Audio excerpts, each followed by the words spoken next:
economic model, there are three vital priorities upon which we must focus our efforts. First, there is an urgent need to decarbonize our economies and reduce greenhouse gas emissions.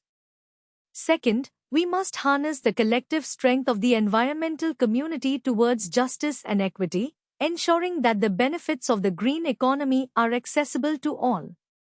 Finally, we must act to conserve the biosphere, which encompasses the delicate balance of our planet's life-sustaining systems.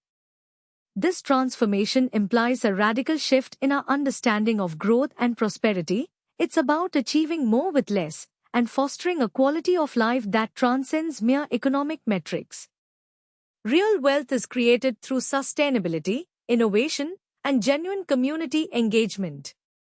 To make tangible strides towards adopting a green economy, several practical measures can be taken. For instance, conducting energy audits can dramatically reduce a building's carbon footprint and lower energy expenses. In the realm of ocean health, sustainable fishing practices are essential, particularly as overfishing threatens the viability of future fish populations. Deforestation remains a pressing issue, accounting for nearly 20% of global greenhouse gas emissions, but if we manage our forests sustainably, we can support local communities and ecosystems alike while protecting our environment. On a day-to-day basis, we can also contribute by reducing our dependence on paper products through the use of digital documentation, thereby lightening the burden on our forests. Supporting certified sustainable forest products promotes not just a healthy environment but also fosters sustainable livelihoods within those communities. Public transportation and carpooling are excellent ways to reduce individual carbon footprints and alleviate economic burdens, simultaneously fortifying communal ties. Simple choices, like walking or biking for short distances, not only benefit the environment but also enhance personal health. In water conservation, adopting wise usage practices is vital. After all, water is one of our most critical resources. Furthermore, developing clean, renewable energy sources harnessing the power of the sun, wind, and tides is pivotal for nurturing a thriving green economy. Recycling materials and composting waste significantly diminishes our demand on natural resources, thus fostering environmental balance. The shift toward a green economy holds immense potential for achieving sustainable development and eradicating poverty like never before, rapidly and efficiently. As a testament to innovative ecological approaches, a notable initiative has emerged in Uttarakhand, where the local forest department is collaborating with the Wildlife Institute of India on a pioneering project. In an effort to manage the delicate balance of wildlife populations, female monkeys will be treated with the oral immunocontraceptive drug, porcine zona pellucida.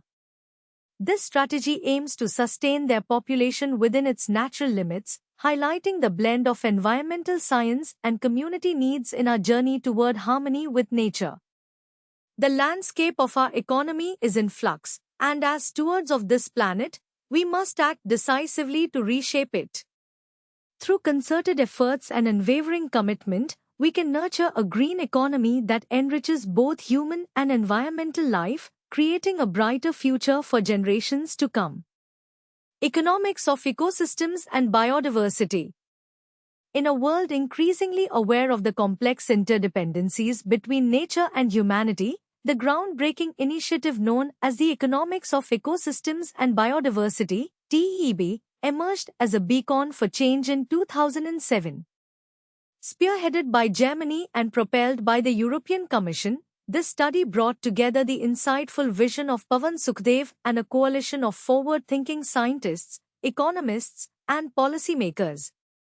Its driving purpose was to underscore the often overlooked global economic benefits that biodiversity provides, illuminating its inextricable link to human well-being and economic prosperity.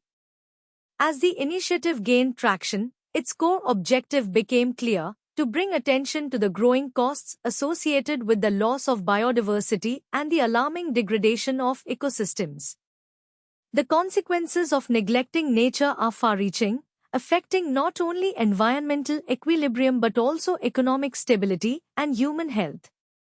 TEB sought to fuse the expertise from varied fields, science, economics, and policymaking, to forge viable, actionable strategies that can effectively tackle these pressing issues. At the heart of TEB's mission lies a multifaceted aim to assess, communicate, and elevate the urgency surrounding the need for immediate action. To achieve this, the initiative identified 5 essential deliverables. 1. Establishing a solid foundation in science and economics, illuminating policy costs and highlighting the high stakes of inaction. 2. Uncovering policy opportunities that empower both national and international lawmakers to institute effective biodiversity-preserving measures.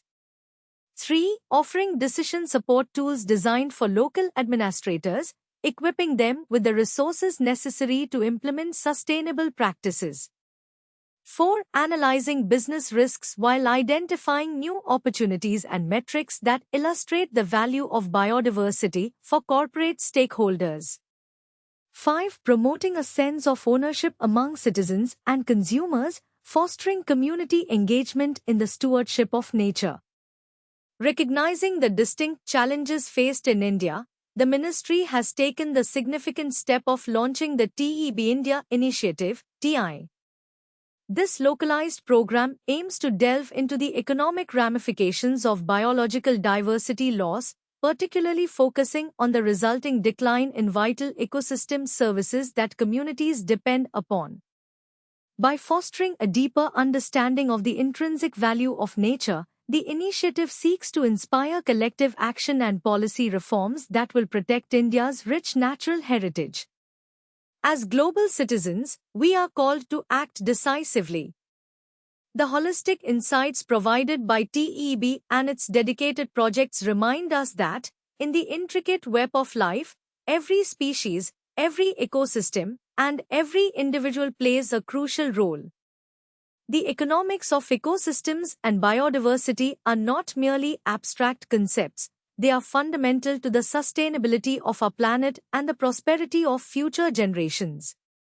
Together, through informed choices and robust policies, we can forge a path toward a more resilient, biodiverse, and economically sound future. Ecological impact. In the complex tapestry of human life, our demand on Earth's ecosystems is measured through a concept known as the ecological footprint. This powerful metric acts as a standard for assessing how much of the planet's natural capital we are utilizing. By comparing our consumption to the Earth's capacity for regeneration, we gain insight into the delicate balance between our needs and the planet's health. Specifically, the ecological footprint quantifies the biologically productive land and sea areas required to provide the resources we consume and to manage the waste we generate. Today, this demand is staggering. Humanity's total ecological footprint is estimated to reach 1.5 planet Earths. This shocking statistic reveals that we are consuming ecological services at a rate 1.5 times faster than the Earth can replenish them. Such an unsustainable pace highlights an urgent call to reassess our consumption patterns. A significant portion of this ecological footprint derives from what is known as the carbon footprint. This term specifically refers to the amount of carbon emissions resulting from various human activities, particularly those tied to energy consumption.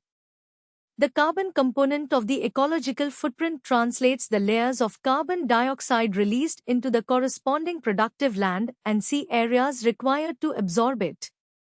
Essentially, this reveals how the burning of fossil fuels contributes to our overall pressure on the planet. Alarmingly, the carbon footprint accounts for 54% of the ecological footprint and is one of its most rapidly expanding components, having skyrocketed nearly 11-fold since 1961. This surge underscores a growing reliance on fossil fuels, raising concerns about the long-term sustainability of our current lifestyle and resource management strategies. Every year, the Global Footprint Network, GFN, meticulously compiles a report that illustrates the nuances of our ecological footprint, mapping the consumption of natural resources critical for sustaining modern life. The findings starkly indicate that lifestyles prevalent in developed countries are highly unsustainable. To maintain these lifestyles, it would take the resources of approximately 5 planet Earths. In contrast, the lifestyle prevalent in India showcases a path towards sustainability, revealing that one Earth is sufficient. According to the Earth Overshoot Report, the ecological footprint of developed countries fluctuates between 4 to 8, while India's stands at a mere 0.9.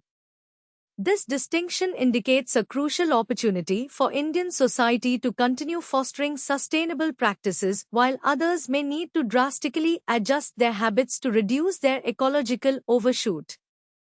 In an interesting intersection of ecological awareness and technology, the Global Positioning System, GPS, has been harnessed for biodiversity conservation efforts.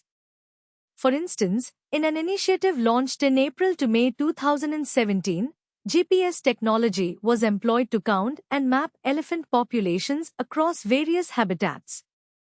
Forestry officials used innovative methods like the line transect approach and dung decay rate assessments. This blending of technology and ecological stewardship underscores the importance of protecting our natural world, emphasizing the critical relationship between conservation and sustainability. As we navigate the complexities of climate change, it becomes increasingly vital to understand our ecological footprint, not just as numbers but as a reflection of our impact on the Earth. Our choices today shape the planet we leave for future generations, making it imperative that we strive toward a more sustainable way of living, both collectively and individually. The path forward will require introspection, innovation, and a commitment to restoring balance within our ecosystems. Climate Finance Framework for India. In an era where climate change has increasingly become a defining challenge for nations worldwide, the global climate finance architecture emerges as a crucial framework dedicated to tackling these pressing environmental issues. This architecture is predominantly channeled through multilateral funds, including the Global Environment Facility, GEF, and the Climate Investment Funds, CIF, along with an expanding role of bilateral financial mechanisms. /TextBF, Strategic Climate Fund.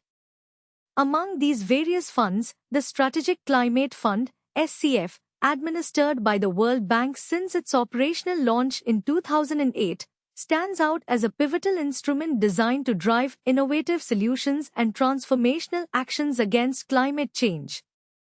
The SCF operates as an umbrella initiative, facilitating 3 targeted programs aimed specifically at addressing distinct yet interconnected climate challenges. 1. /TextBF, Forest Investment Program, FIP, launched in 2009. This program is focused on reducing deforestation and forest degradation, REDD. By providing significant financing for readiness reforms and both public and private investments as outlined in national REDD readiness strategies, the FIP promotes sustainable forest management and enhances the protection of vital carbon reservoirs. 2. /TextBF, Pilot Program for Climate Resilience, PPCR, also established in 2008, the PPCR concentrates on enhancing adaptation strategies.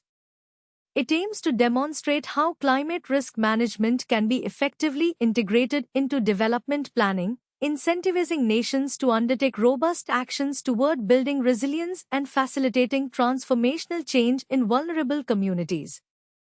3. /TextBF, Scaling Up Renewable Energy Program for Low-Income Countries, SREP, added in 2009, the SREP was conceived to showcase the economic and environmental viability of low-carbon development paths in the energy sector.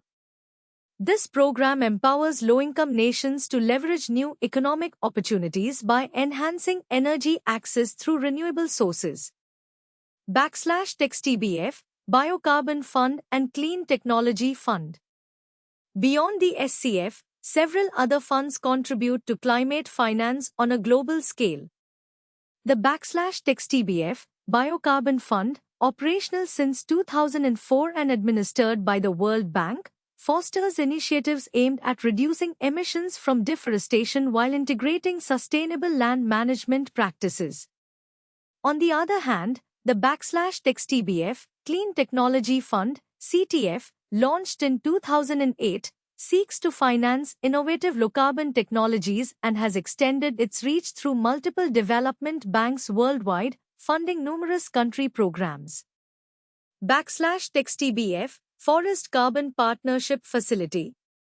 Launched in 2008, the \TBF Forest Carbon Partnership Facility, FCPF, another World Bank initiative, comprises both a readiness fund and a carbon fund. It supports developing nations in their efforts to mitigate emissions stemming from forest-related activities while contributed towards the conservation of essential forest carbon stocks. In the dynamic interplay between conservation and urgent climate action, local initiatives also shine through. For instance, the city of Guwahati, India, has declared the Gangetic dolphin as its official mascot in a bid to raise awareness and highlight conservation concerns amid urban biodiversity challenges.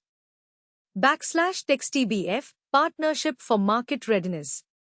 Established in 2011 and administered by the World Bank, the \TBF Partnership for Market Readiness brings together both developed and developing countries to cultivate market instruments that augment climate mitigation strategies.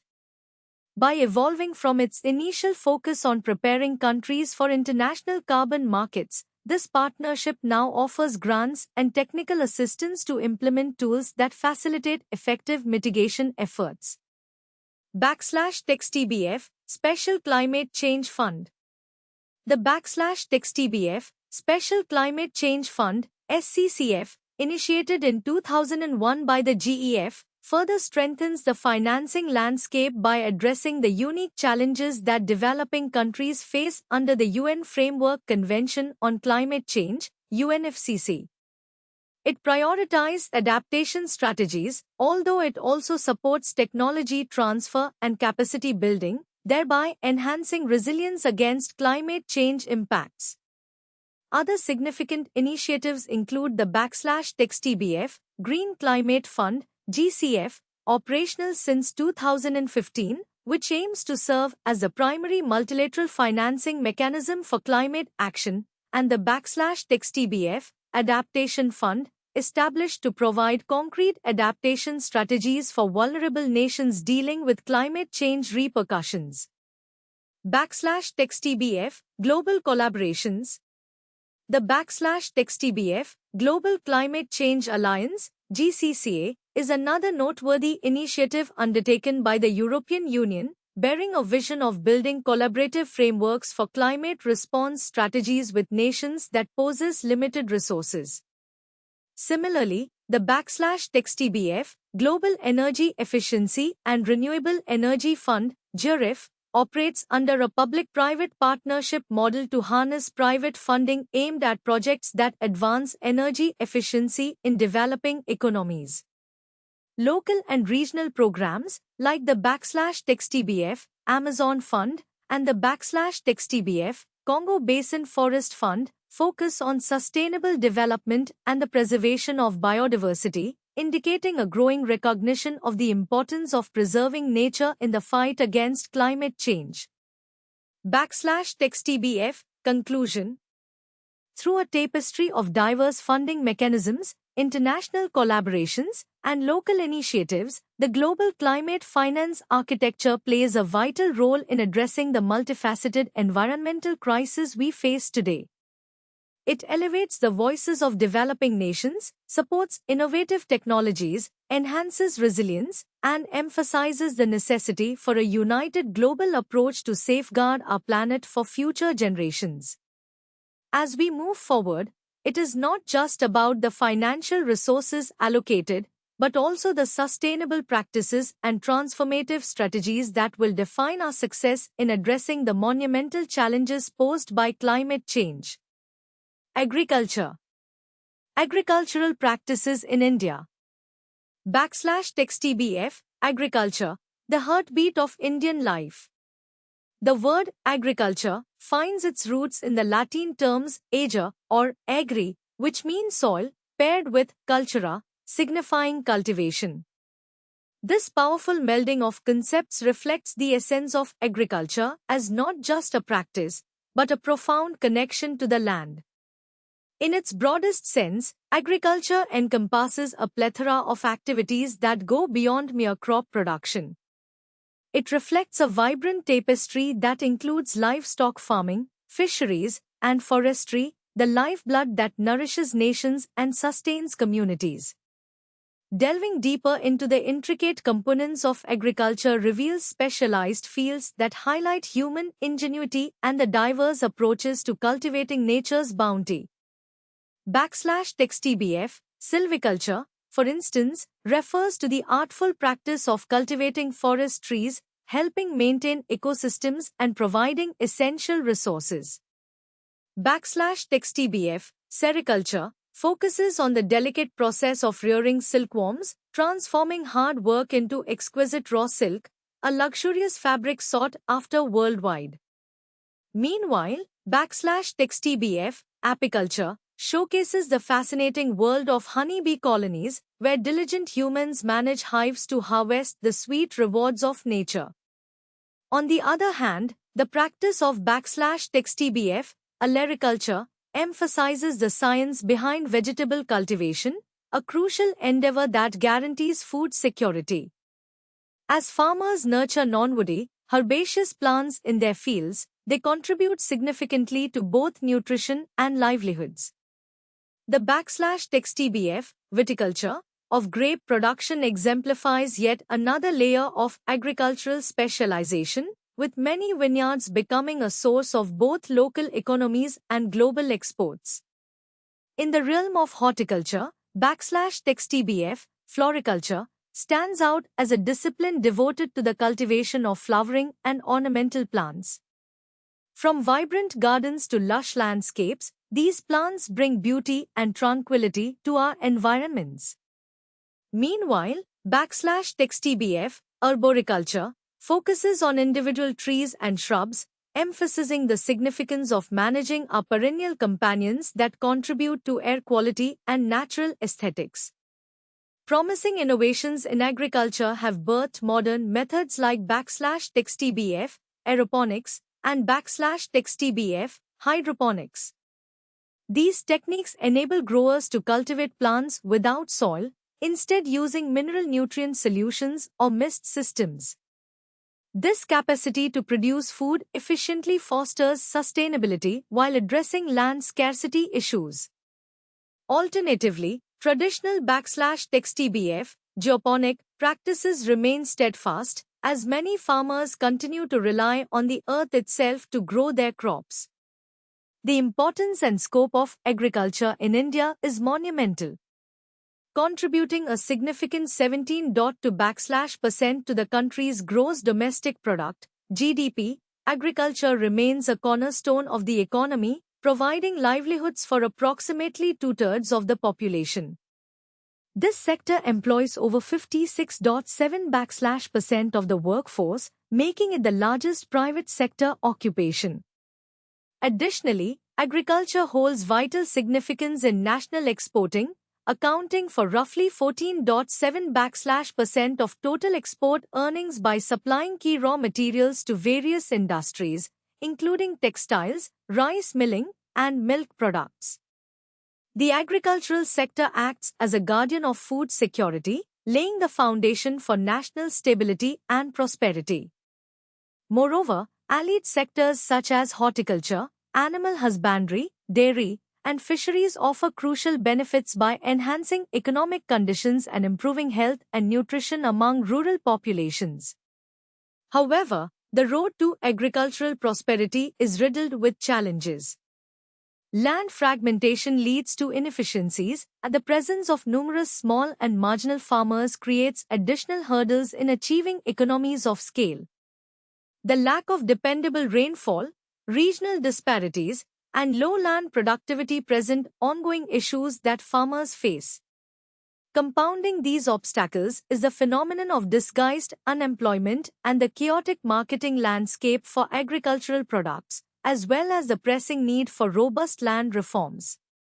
Despite these challenges, agriculture in India witnesses revolutionary changes across various realms, each denoting a significant stride towards enhancement. The \TBF Green Revolution spurred an increase in food grain production, while the \TBF Golden Revolution brought forth advances in fruit production. The \TBF Grey Revolution transformed fertilizer use, and the \TBF Blue Revolution marked improvements in fisheries. Furthermore, the \TBF Black Revolution highlighted strides in petroleum production, while the \TBF Pink Revolution advanced the prawn industry. The \TBF Round Revolution introduced innovations in potato farming, and the \TBF Red Revolution focused on meat and tomato production. Last but not least, the \TBF Silver Revolution revolved around poultry advancements, and the \TBF White Revolution originated as a movement for dairy improvements, whereas the \TBF Yellow Revolution enhanced oilseed production. In an interesting move toward environmental conservation, the Rajasthan government has prioritized the protection of the endangered Great Indian Bustard, GIB, by deciding against setting up wind power projects in their natural habitats. This decision underscores the balance that must be maintained between agricultural development and wildlife preservation, illustrating the intricate dance between human progress and the natural world. Agriculture remains a vital force driving the Indian economy and the livelihoods of millions. Through sustainable practices and innovative techniques, this sector not only nurtures the nation but also secures a promising future, harmonizing humanity's aspirations with nature's rich bounty. Classification of crops. Agronomy, derived from the Greek words agros, meaning field, and nomos, which translates to management, serves as a pivotal discipline within the realm of agriculture. It focuses on the intricate art of crop production and the thoughtful management of soil health. Within this framework, the term crops encompasses plants cultivated on a grand scale, plants that play substantial roles in human sustenance, clothing, and various other applications. Classification of crops. By climate. Crops can be classified into distinct categories based on the climate in which they thrive. 1. \TBF Tropical crops. These plants flourish in warm to hot climates. Notable examples include rice, sugarcane, and jowar, all of which are staples in many agricultural systems. 2. \TBF Temperate crops. In contrast, temperate crops are suited for cooler climatic conditions. Wheat, oats, gram, and potatoes represent this group, contributing significantly to human diets across various regions. By growing season. Further categorization is achievable through the principles of growing seasons. 1. \TBF Kharif, monsoon, crops, cultivated during the monsoon months, typically from June to October. These crops require warm and wet conditions for optimal growth. A notable characteristic is their preference for shorter day lengths during flowering. Prominent examples include cotton, rice, jowar, and bajra. 2. \TBF Rabi, winter, crops. Conversely, Rabi crops are sown in the cooler months, extending from October to March. This category witnesses crop growth under dry, chilly conditions, necessitating longer day lengths for flowering. Wheat, gram, and sunflowers are key contributors in this segment. 3. \TBF Summer, Zaid, crops. As the name suggests, these crops are cultivated during the summertime, from March to June. A warm, dry climate enhances their growth, along with the necessity for extended daylight hours for flowering. Groundnuts, watermelons, pumpkins, and gourds fall into this classification. Agronomic classification of crops. Cereals. Cereals, classified as cultivated grasses, are predominantly grown for their nutritious, starchy grains, which serve as staple foods globally. Major cereals include rice, wheat, maize, barley, and oats, with rice holding a special position as a dietary cornerstone worldwide. Variants such as bread wheat, macaroni wheat, emmer wheat, and dwarf wheat also contribute to this category. Millets. Millets are another group of annual grasses included within the cereal category, though they hold lesser economic significance and occupy smaller areas of cultivation. They often serve as vital food sources for economically challenged populations, such as pearl millet, a staple in Rajasthan and various other regions. Major millets can be identified as 1. Sorghum, jowar. 2. Pearl millet, bajra. 3. Finger millet, ragi.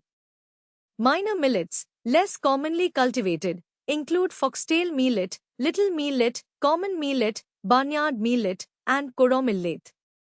Pulses. Pulses, essential sources of protein in the Indian diet, play a dual role, enriching soil with nitrogen and offering economic viability due to their low cost. Varieties of pulses such as red gram, black gram, green gram, cowpea, Bengal gram, and soybeans are important for both nutrition and soil health. Oilseed crops. Oilseed crops have become crucial for the production of edible, industrial, and medicinal oils. Common examples include groundnuts, peanuts, sesame, gingerly, sunflowers, and various other seeds like castor and niger. These seeds typically contain 45-50% oil content, highlighting their value. Sugar crops. Sugar crops, such as sugarcane and sugar beets, are prized not only for their sweetness but also for the plethora of byproducts they produce. Sugarcane juice is processed into sugar and jaggery, with byproducts like molasses, bagasse, and press mud playing significant roles in various industries. Sugar beets also provide both sugar and valuable fodder for cattle. Tuber and starch crops. Root crops like potatoes, tapioca, cassava, and sweet potatoes constitute the starch or tuber crops category, recognized for their carbohydrate content and versatility in culinary applications. Fiber crops. Fiber crops, such as cotton and jute, yield materials essential for industry and garments. The seed coats of these crops, particularly cotton, provide lint that has significant economic value, while their stalks serve various purposes, including fuel, animal feed, and oil production. Narcotics. Certain crops, such as tobacco, betel wine, and areca nut, fall under the narcotics classification, regarded for their stimulating effects on the nervous system. Forage and fodder crops. Forage crops epitomize vegetation cultivated primarily for livestock. All parts of these plants, stalks, leaves, are critical for producing green fodder and hay. Varieties like Napier grass and lucerne are notable in this field. Plantation crops. Plantation crops, which include tea and coffee, are cultivated for their leaves and seeds, while rubber and cocoa are harvested for their unique byproducts. Spices and condiments. The flavor of many dishes stems from spices and condiments cultivated in different regions. Noteworthy examples include ginger, garlic, chili, and turmeric. Medicinal and aromatic plants, such as cinchona and jasmine, also add depth to agriculture's variety. Classification by life cycle and duration. Agricultural products can be classified based on their life cycles, seasonal crops completing their life cycles within one season, biennial crops extending over 2 years, and perennial crops lasting several years. Conclusion. Understanding the diverse classifications of crops is crucial for optimizing agricultural practices and enhancing food security.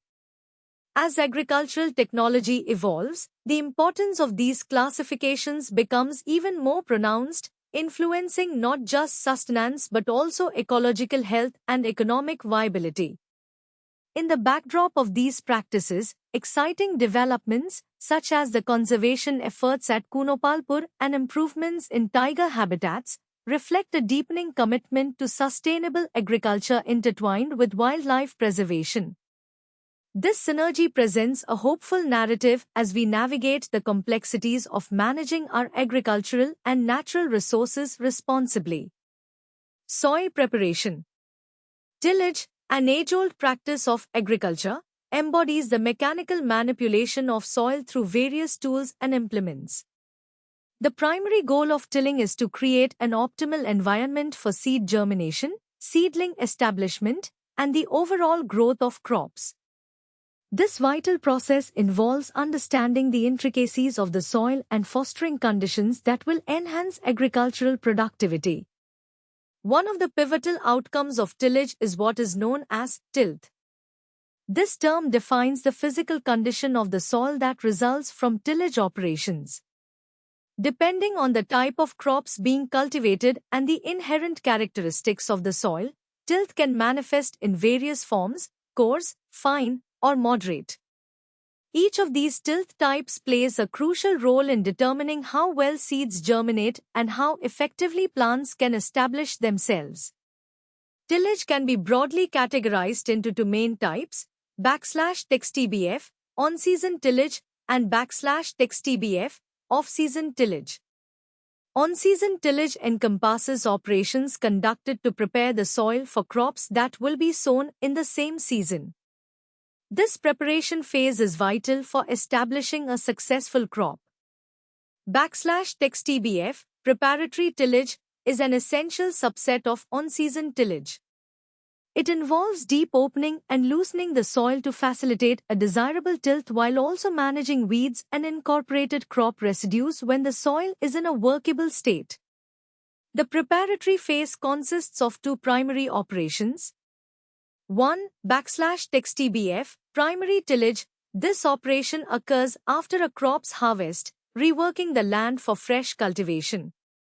Primary tillage is commonly executed using various tools such as country plows, mold-bored plows, and power tillers, all designed to break up and aerate compact soil. 2. /TBF, secondary tillage. Following primary tillage, secondary tillage involves finer operations aimed at refining soil structure. Practices such as harrowing and planking help to clean the soil, break up clods, and incorporate fertilizers and manure, ensuring the land is ideal for planting. There are various methods of tillage that cater to specific conditions. /TBF, dry tillage, is particularly suited for crops planted in well-drained soils with enough moisture for seed germination. Crops such as paddy, wheat, pulses, and vegetables thrive under this approach. Conversely, in areas where standing water prevails, /TBF, wet or puddling tillage, becomes essential. This method involves plowing the soil while it is flooded, creating a soft, muddy layer conducive for rice planting. The repeated plowing in water also helps form an impermeable layer beneath the surface, thereby reducing water loss and managing soil moisture effectively. In addition to on-season operations, /TBF, off-season tillage, is conducted to prepare soils for the forthcoming harvest. Off-season tillage techniques include post-harvest tillage, summer tillage, winter tillage, and fallow tillage. Each of these plays a strategic role in maintaining soil health and optimizing conditions for future cropping seasons. Special purpose tillage exists to address unique agricultural needs. Some of these practices include /TBF, subsoiling. This aims to alleviate soil compaction by breaking through hard pan layers beneath the surface. Performed every 4 to 5 years, particularly in fields with heavy machinery usage. It enhances root penetration and improves water retention. \TBF, clean tillage. This thorough approach ensures that no living plants remain in the field, a method employed extensively to combat weeds, pathogens, and pests. \TBF, blind tillage, conducted after seeding or planting. This method is executed to eliminate weeds without disturbing young crops. By uprooting unwanted plants, it allows crops like cereals and tubers to grow with minimal competition. \TBF, zero tillage, no tillage. This innovative practice involves planting new crops among the residues of previous harvests without prior soil preparation. It is especially feasible when creative herbicide use effectively manages weed populations. The advantages of a zero-tillage approach are significant. The soil tends to be homogeneous in structure, often hosting a greater number of earthworms, which bolster soil health. Additionally, organic matter increases due to reduced mineralization, and surface runoff is minimized by the presence of crop residue mulch. However, challenges such as potential issues with nitrogen levels, perennial weeds, and pest proliferation can accompany this method. Understanding tillage not only addresses farmers' immediate needs but is also a critical consideration for environmental sustainability. The National Green Tribunal, NGT, in India, for instance, has recently formed a high-powered committee to devise strategies for restoring ecosystems ravaged by coal mining. Such initiatives underscore the delicate balance between agricultural practices and ecological stewardship, reminding us that agriculture is not solely about yield but about nurturing the land for future generations. Through diligent tillage practices, we can cultivate not just crops, but a deeper relationship with our environment, recognizing the significance of each seed that is sown. Cultivation practices. \TBF, understanding cropping practices, a deep dive into agricultural techniques in India. Agriculture is the backbone of the Indian economy, with a diverse array of cropping methodologies that vary across different states. At the very heart of this agricultural system lies cropping intensity, which is defined as the number of crops cultivated on a parcel of land throughout a year. In the fertile states of Punjab and Tamil Nadu, this intensity exceeds 100%, reaching impressive heights of approximately 140-150%. Such high cropping intensity is a testament to the effective utilization of resources and the region's agricultural infrastructure. In contrast, states like Rajasthan exhibit lower cropping intensity, primarily due to arid conditions and limited irrigation facilities. When it comes to the cropping pattern, we refer to the annual sequence and spatial arrangement of crops within a specific area, along with any fallow periods. This pattern is not arbitrary, it is influenced by factors such as soil health, climatic conditions, and the availability of agricultural technology. Similarly, a cropping system encompasses the variety of cropping patterns employed on a farm and how they interact with available resources, other agricultural enterprises, and modern technology. One advanced approach to maximizing agricultural output is multiple cropping, defined as the cultivation of more than two crops within the same land area in a single year. This technique, often referred to as intensive cropping, is only viable when essential resources such as land, labor, capital, and water are consistently available. For instance, practices like double cropping, where two crops are cultivated in succession, such as rice followed by pulses, are common. More sophisticated systems include triple cropping, like rice pills, and quadruple cropping, which can yield remarkable productivity. Conversely, some farmers may adopt monoculture, which involves recurring cultivation of a singular crop over multiple seasons on the same piece of land. In a slightly different approach, monocropping refers to the continuous planting of a single crop variety such as rice or wheat, year after year, while sole cropping emphasizes the growth of one variety alone at normal density. As farmers explore their cropping strategies, they may also engage in sequential cropping, a method where two or more crops are grown in a predetermined order throughout the year. An example would be rice followed by cotton, where the cropping intensification follows a temporal dimension. Another intricate system is relay cropping, where a succeeding crop is planted as the previous crop nears maturity. For example, one might introduce rice in tandem with lucerne or plant onion, summer gourds, and cauliflower in conjunction with rice, optimizing land usage and labor efficiency. The fascinating concept of ratoon cropping allows crops to regenerate from the roots or stalks of harvested plants. This can be seen with sugarcane producing multiple ratoons, up to 8 in regions like Cuba, or bananas, which typically yield one crop followed by 2 ratoon crops. Intercropping stands as one of the more interesting strategies, allowing farmers to grow 2 or more different crops simultaneously with distinct row arrangements on the same field. In an intercropping setup, a base crop is planted with optimal population density, while an intercrop is nestled among the rows, aiming to boost overall yields without detracting from the primary crop's production. The advantages of intercropping are multifaceted. It leads to a more efficient use of light, nutrients, and water, helps suppress weeds, increases yield stability by providing a safety net should one crop fail, enables higher equivalent yields, reduces pest incidences, and boosts soil health, thereby improving the overall agroecosystem. Various intercropping strategies can be applied, such as strip intercropping, growing multiple crops in strips wide enough for independent cultivation yet close enough for interaction. For instance, alternation of groundnut and red gram can yield significant benefits.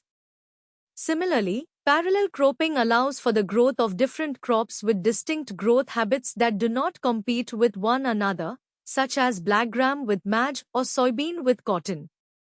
In contrast, synchronous crops, like a combination of sugarcane and potato, demonstrate synergistic cropping, wherein both crops thrive on the same land. Multi-story cropping takes this a step further, involving the simultaneous cultivation of several types of crops of varying heights, such as coconut, pepper, cocoa, and pineapple in the same planting cycle. Additionally, alley cropping systems facilitate the cultivation of food crops in alleys formed by rows of trees or shrubs. These hedgerows are kept pruned to minimize shading and competition with the crops, creating a sustainable food production system. On the more casual end of the spectrum, we find mixed cropping, a prevalent practice in many dryland areas of India, whereby various seeds are sown indiscriminately to ensure a safety net against crop failures. This approach not only meets family nutritional needs but also maximizes minimal yields in unfavorable conditions. To differentiate intercropping from mixed cropping, it's important to note the structures of their methodologies. Intercropping focuses on optimizing space between main crops, often without competition, while mixed cropping provides an insurance policy against crop failure, acknowledging that all crops are of equal importance, similar growth durations or not. In the fascinating realm of agriculture, these practices represent the ingenuity and adaptability of Indian farmers, who continuously seek innovative ways to cultivate land sustainably and efficiently. \TextBF, did you know? In the broader context of environmental management, the Union Ministry of Ganga Rejuvenation has initiated a pilot project with the Wildlife Institute of India, focused on conserving aquatic species within the Ganga River ecosystem. This ambitious 3-year endeavor, with a budget of rupee 25 crore, will establish a Ganga Aquatic Life Conservation Monitoring Center, supporting sustainable practices in agriculture and wildlife conservation. Agricultural practices. Understanding farming systems, a comprehensive overview. Farming has long been the backbone of human civilization, a fundamental process that transforms solar energy into the diverse plant and animal products that sustain us. At its core, farming is a holistic practice that integrates various elements working together in a symbiotic relationship. To delve deeper, let's explore the various farming systems that have evolved in response to diverse environmental conditions. What is a farm? A farm is defined as a tract of land with specific boundaries, dedicated to agricultural activities where crops and livestock are managed together. This unified management allows for optimization of resources and yields, ensuring that the farm can support its various agricultural enterprises. The essence of farming. Farming is more than just the growing of plants or the rearing of animals. It is the intricate process of harnessing solar energy. Through the conversion of this energy into economic products, farmers play a crucial role in our food system. Understanding farming thus necessitates an appreciation of the systems in which these agricultural components interact. Types of farming systems. Wetland farming. In regions characterized by wetland conditions, farming practices are tailored to the unique environment. Wetlands are areas where the soil remains submerged, either through flooding or irrigation from nearby lakes, ponds, or canals. This continuous availability of water allows farmers to cultivate crops adapted to these wet conditions throughout much of the year. Garden land and irrigated dry land farming. Garden land refers to land irrigated using groundwater sources. Farmers engaging in garden land farming utilize supplemental irrigation techniques, which involve drawing water from underground aquifers to ensure their crops receive adequate moisture. This method not only supports productivity but also fosters a sustainable approach to water management. Conversely, dry land farming is practiced in regions that solely rely on rainfall for moisture. Here, rainfall is the principal driver of crop growth, necessitating techniques that conserve soil moisture. Such practices are crucial in areas where annual rainfall is less than 750 millimeters, as erratic weather patterns can lead to frequent moisture stress. Farmers in these regions must be adept at maximizing the limited water resources available to them. Rain-fed farming. In contrast to dry land farming, rain-fed farming occurs in regions with more dependable rainfall exceeding 750 millimeters annually. These areas experience less moisture stress due to the more favorable climate, allowing farmers to focus on soil conservation practices that further enhance agricultural productivity. Mixed farming. Mixed farming embodies a holistic approach to agriculture, integrating diverse practices within a single farm. This system includes not only crop production but also livestock raising, poultry farming, fisheries, and even beekeeping. The goal is to meet the various subsistence needs of the farmers while enhancing profitability. By using byproducts efficiently, such as converting crop residues into livestock feed, mixed farming creates a cycle of resource utilization that maintains ecological balance and soil fertility. The advantages of mixed farming are numerous. It can yield the highest returns on agricultural investments, provide year-round employment opportunities, and facilitate the effective use of land, labor, and equipment. Moreover, the integration of livestock into farming systems can supply the necessary manure to enhance soil quality, creating a sustainable environment that meets a family's food requirements. Specialized and diversified farming. Specialized farming refers to operations in which 50% or more of the income is derived from a single crop. This focus allows farmers to hone expertise in that particular crop but may expose them to risks associated with market fluctuations or crop failures. On the other hand, diversified farming incorporates several production enterprises that do not contribute equally to the total income. This approach, often called general farming, enables farmers to spread risk across multiple sources of income while still allowing them to respond flexibly to changing market demands. A sustainable future, community involvement. In the realm of environmental sustainability, initiatives such as the River Stretch project at Narora near the Hastinapur Wildlife Sanctuary in Uttar Pradesh are noteworthy. This initiative aims to create a thriving ecosystem with reduced pollution levels, nurturing diverse wildlife species such as gharials, turtles, and various fish. The project recognizes the essential role of local communities and aims to collaborate with government departments in irrigation and tourism, highlighting the importance of collective action in fostering sustainable agricultural practices.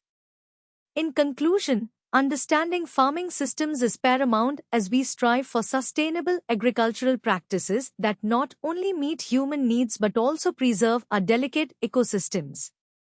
Through comprehensive strategies that harmonize crop production, livestock management, and community engagement, we can cultivate not just crops, but a healthier planet for generations to come. Crop diversification. In the heart of a lush Indian countryside, where the sun kissed the earth and the monsoons beckoned with promise, farmers tilled their fields with a deep understanding of nature's rhythms. Here, the practice of growing different crops on a single piece of land unfolded like a carefully orchestrated plan. This method, known as crop rotation, served a dual purpose, maximizing the productivity of every inch of soil while safeguarding its health for future harvests. Imagine a vibrant tapestry of crops, rice, red gram, and banana, growing in harmonious succession. Each plant had its role, contributing to a balanced ecosystem.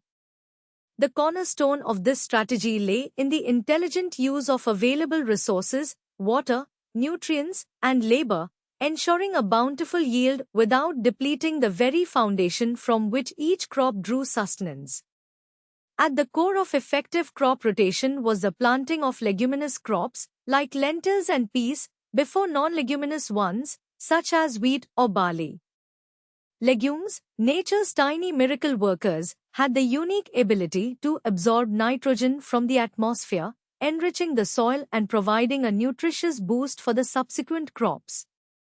Their roots breathed life into the earth, creating a fertile ground for others to thrive. Following these nitrogen-fixing champions, farmers strategically introduced crops with deep tap roots, such as cotton, leading a parade of fibrous-rooted plants like sorghum and maize. This deliberate arrangement allowed each plant type to access different layers of nutrients, ensuring a comprehensive utilization of the soil's offerings. It was an intricate dance of roots, each player contributing to the vitality of the field. The wisdom of crop rotation extended beyond mere succession.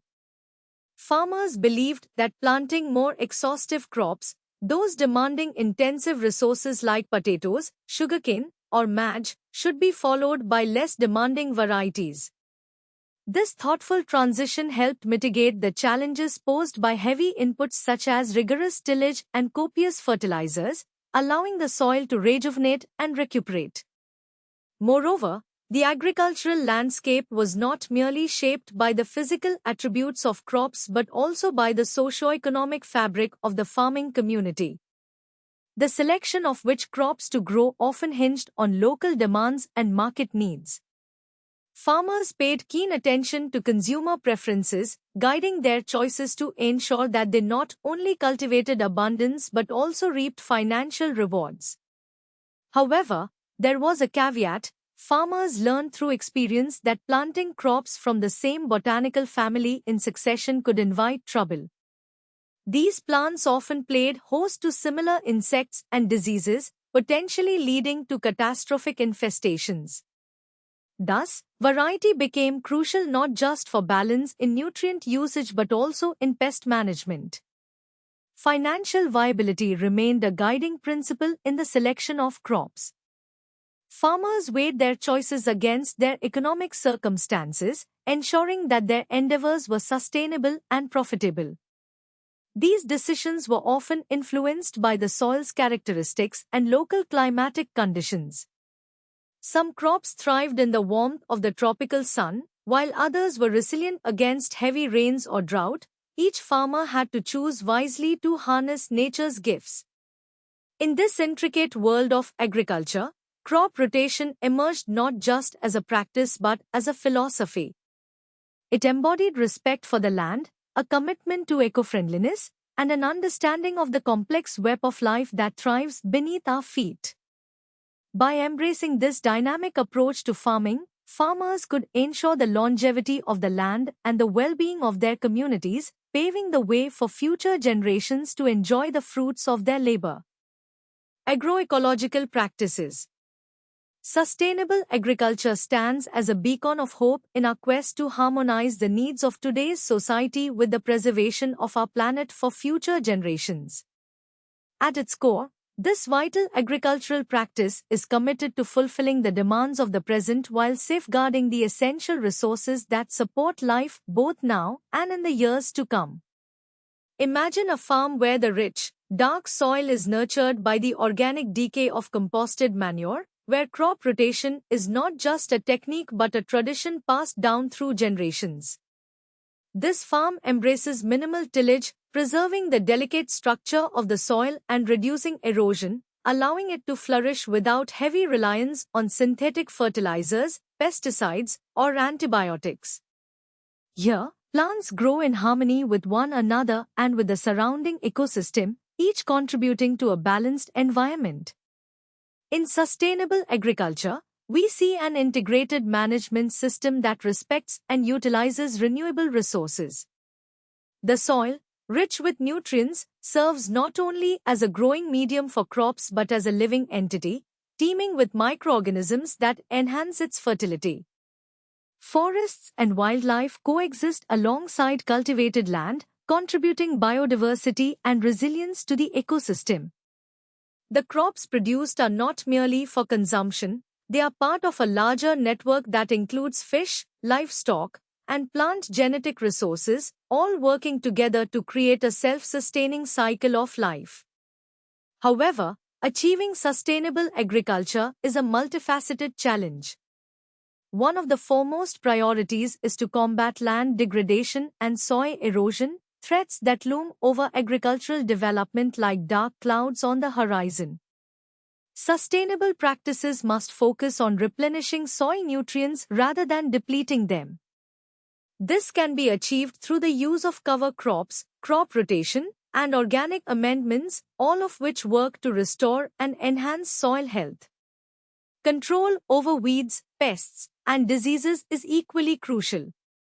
Instead of relying heavily on chemical solutions, sustainable agriculture advocates for biological and cultural methods. Employing techniques such as integrated pest management, IPM, farmers can use natural predators to keep pest populations in check or rotate crops to disrupt the life cycles of troublesome weeds. This not only safeguards the crops but also maintains the integrity of the surrounding ecosystem. Despite these promising practices, the degradation of natural resources remains an urgent issue that threatens the sustainability of agriculture as we know it. Practices that harm the environment, such as overfarming, deforestation, and excessive use of chemical fertilizers, can lead to the collapse of ecosystems and, ultimately, the agricultural systems that depend upon them. To embrace a future that prioritizes sustainable agriculture is to commit ourselves to a vision of responsible stewardship. It is about recognizing our place within the intricate web of life, where each decision made in the fields has a ripple effect on the health of our planet. By cultivating agriculture that is environmentally sound and economically viable, we can ensure that both present and future generations enjoy the fruits of the earth without compromising the integrity of its resources. In conclusion, sustainable agriculture is not merely a choice, it is an essential pathway toward a more equitable and resilient world. Weaving together the threads of biological diversity, ecological health, and economic stability is how we can forge a sustainable future, a future where agriculture thrives without endangering the very resources that make life possible. With mindful practices that respect the balance of nature, we can nourish our communities and safeguard our planet for generations yet to come. Sustainable agriculture practices. In the vibrant tapestry of our planet's agricultural practices, organic farming stands as a beacon of sustainability and ecological coherence. Within this holistic production system lies a diverse array of agricultural commodities, including grains, dairy products, meats, eggs, fibers like cotton, beautiful flowers, and even processed food items.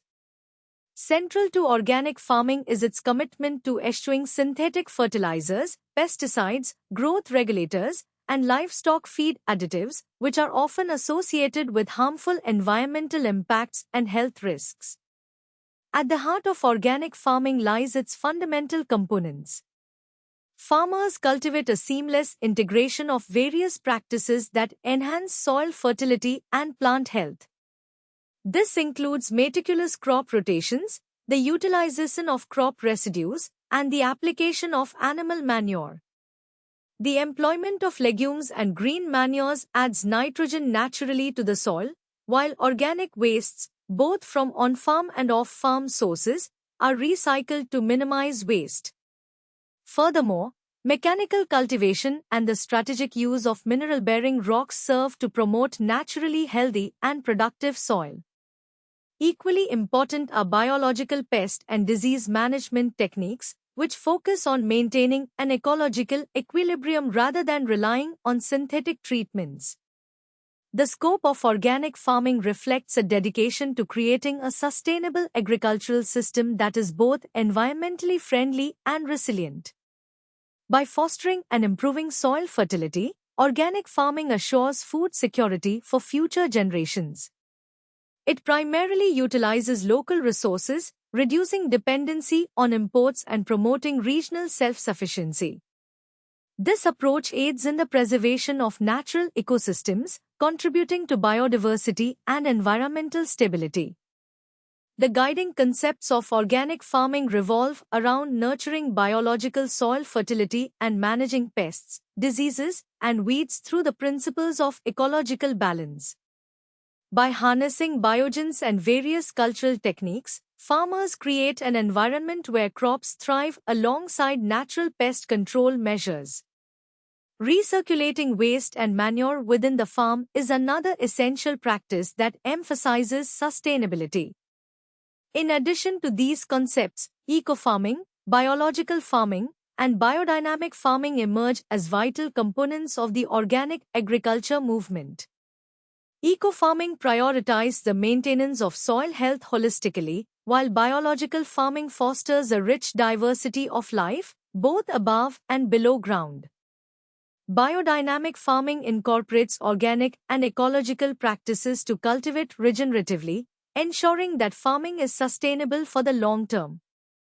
When discussing organic farming, we must consider its three foundational principles: mixed farming, which encompasses diverse plant and animal species, the practice of crop rotation to prevent soil depletion, and organic cycle optimization, which emphasizes harmonious synchronicity with nature's processes.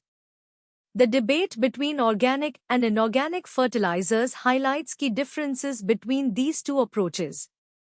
Organic fertilizers, commonly found in animal manure, green manure, and compost, enrich soil texture, boost organic nitrogen levels, and stimulate beneficial bacteria and fungi. Furthermore, they enhance the soil's water-holding capacity, promoting healthier plant growth. On the other hand, inorganic fertilizers lack the ability to add humus to the soil, which diminishes soil's capacity to retain water and support living organisms like earthworms and bacteria. They also underscore a reliance on a narrow spectrum of nutrients, primarily nitrogen and phosphorus, potentially leading to depletion of other vital minerals.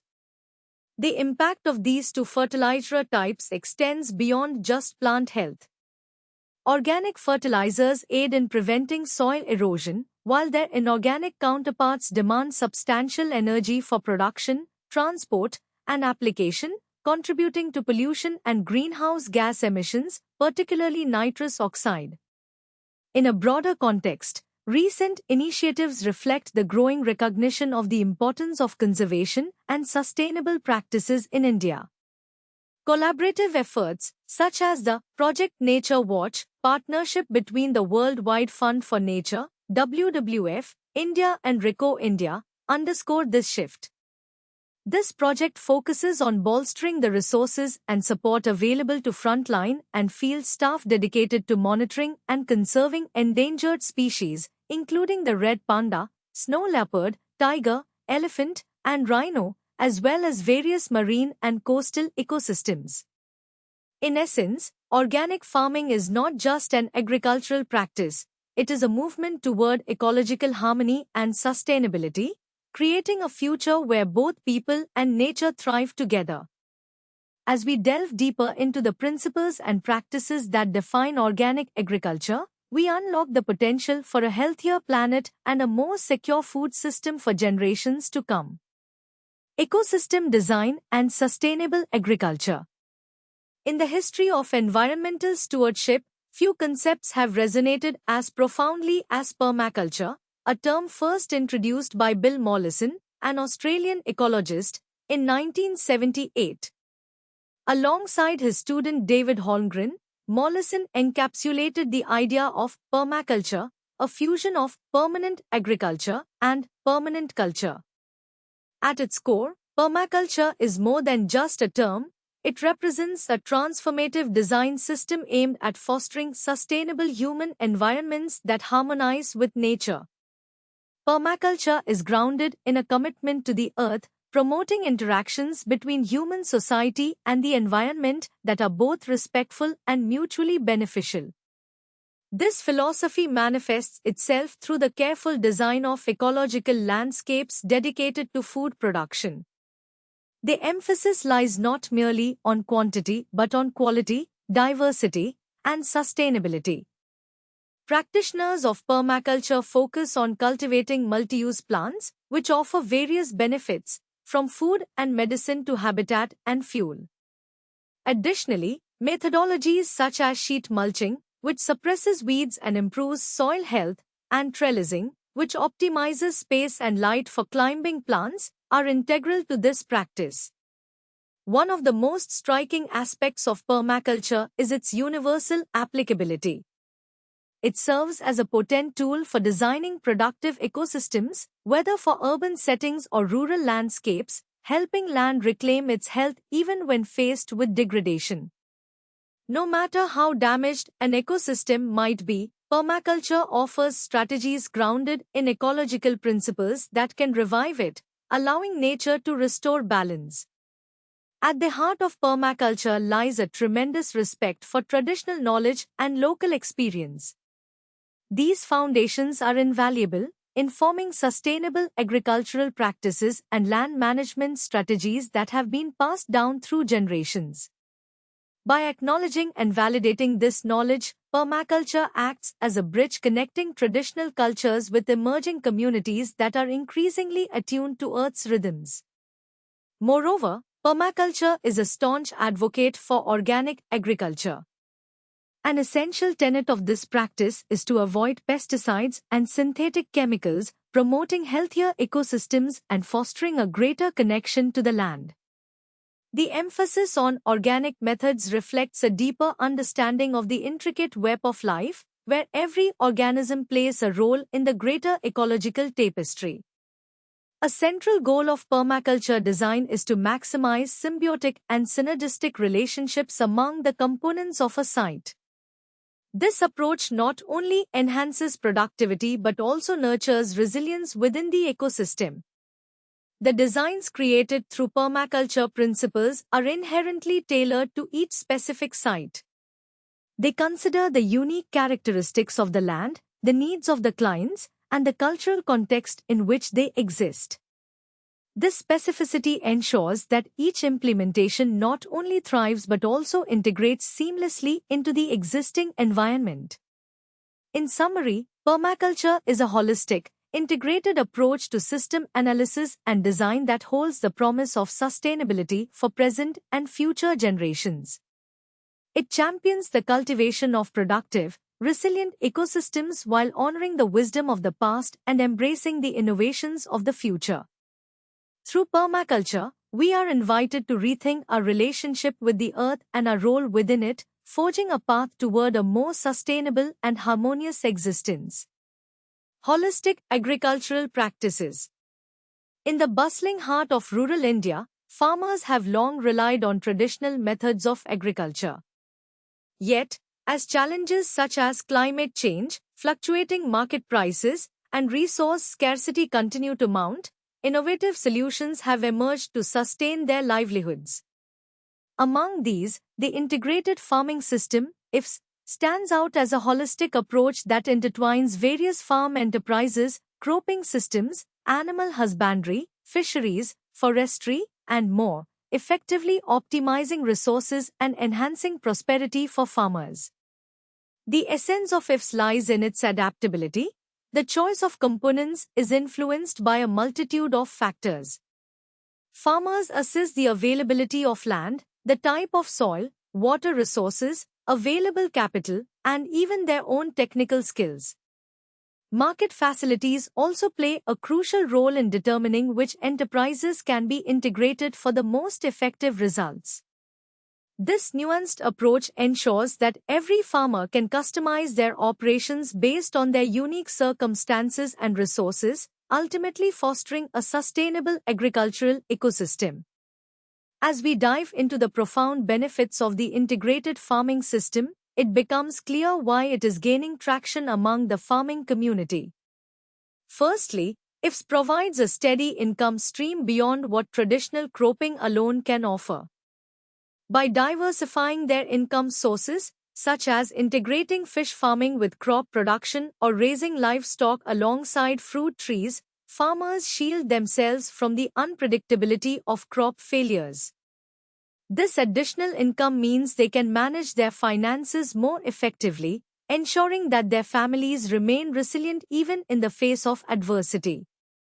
Furthermore, IFS serves as a safety net for farmers during unexpected crop failures. By allocating resources to various subsidiaries, farmers can rely on other avenues of income. For example, if a monsoon leads to inadequate rice harvests, the revenue from fish sales or livestock can keep the household afloat, reducing stress and enhancing food security. In addition to financial stability, IFS creates employment opportunities within communities.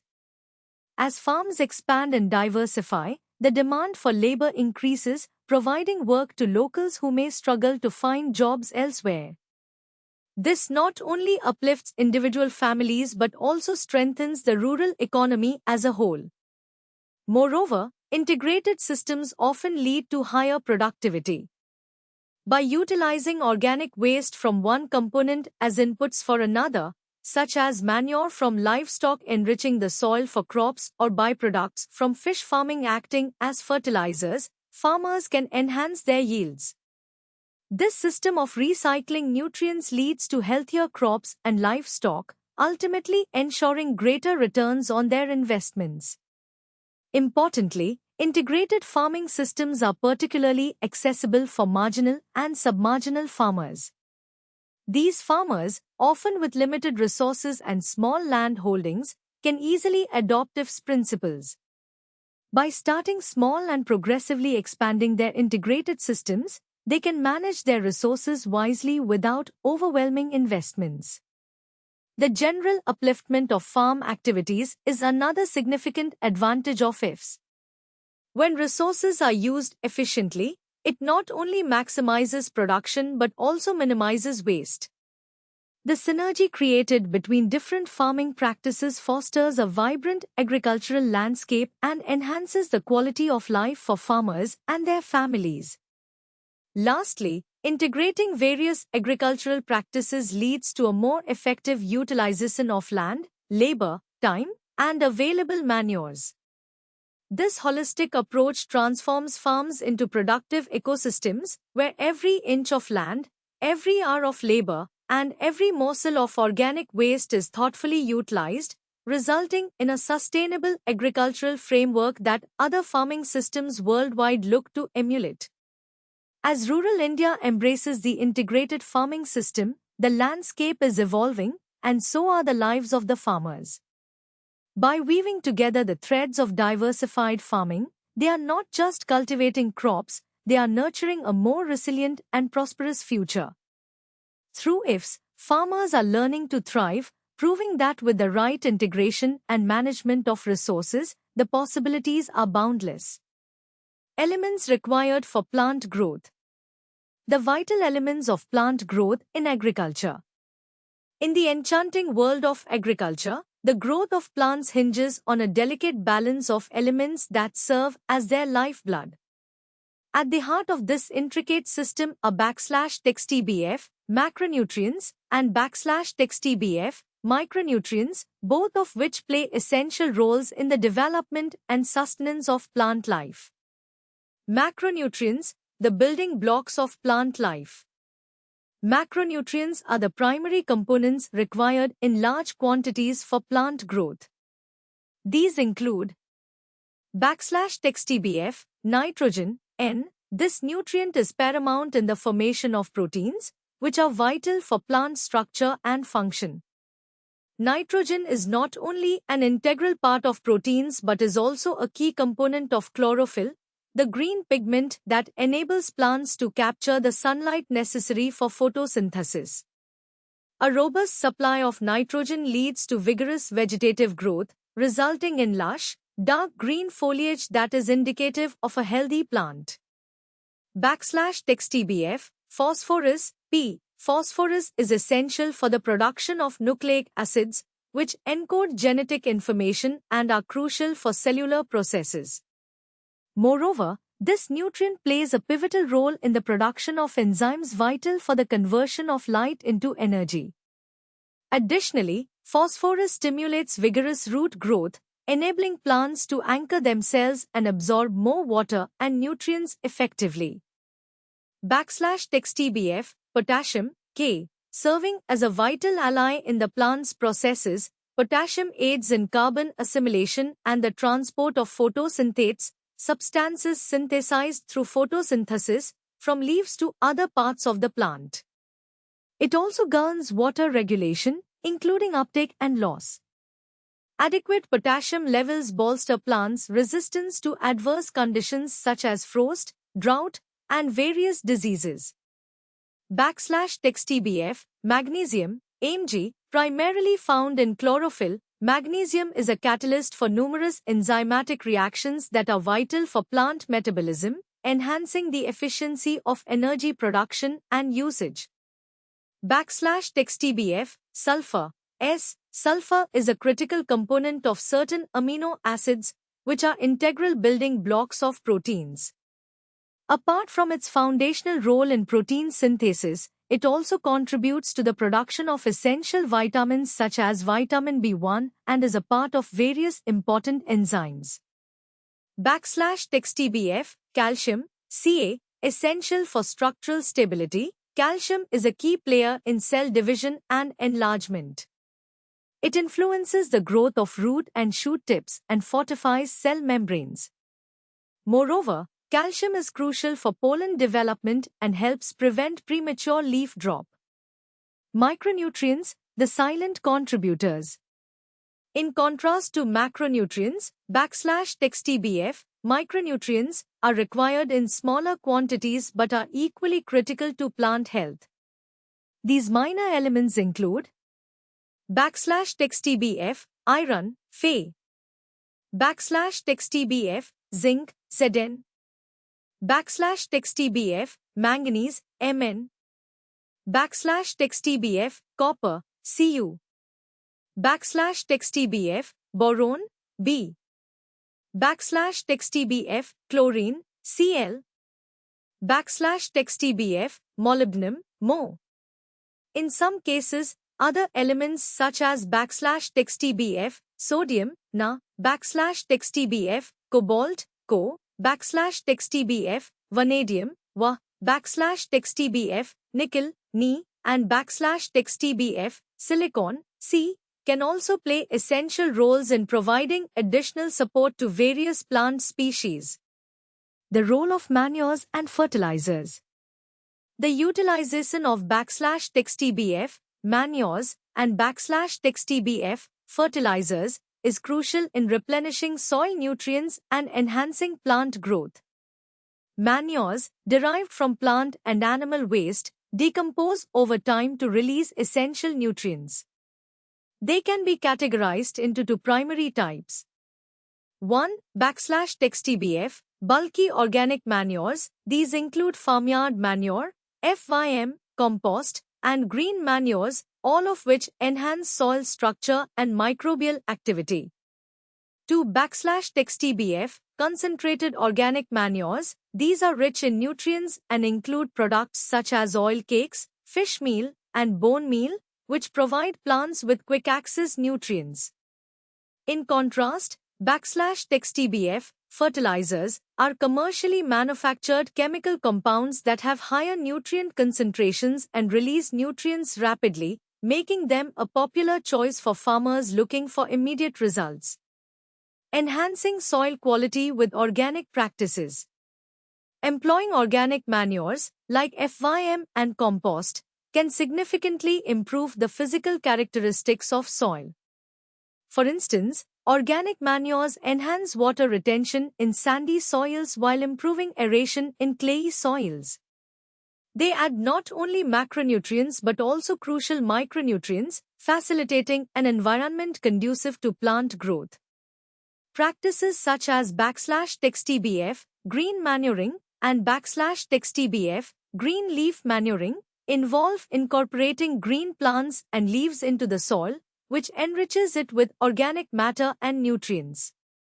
Such methods help maintain soil fertility and structure. The emergence of biofertilizers. In recent years, \TBF, biofertilizers, have gained traction in sustainable agriculture. These are preparations containing live microorganisms that enhance nutrient availability through processes such as nitrogen fixation and phosphate solubilization. Notably, symbiotic relationships with bacteria like rhizobium and free-living bacteria such as Azotobacter significantly enrich the soil, boosting plant growth efficiently. Integrated nutrient management, INM. To optimize crop productivity sustainably, the \TBF, integrated nutrient management, approach combines organic, inorganic, and biofactors to replenish nutrients extracted by crops. It focuses on fostering an ecosystem that maximizes efficiency, enhances soil fertility, and promotes biodiversity. Final thoughts. Understanding the intricate relationships between these nutrients and health in soil is paramount for sustainable agricultural practices.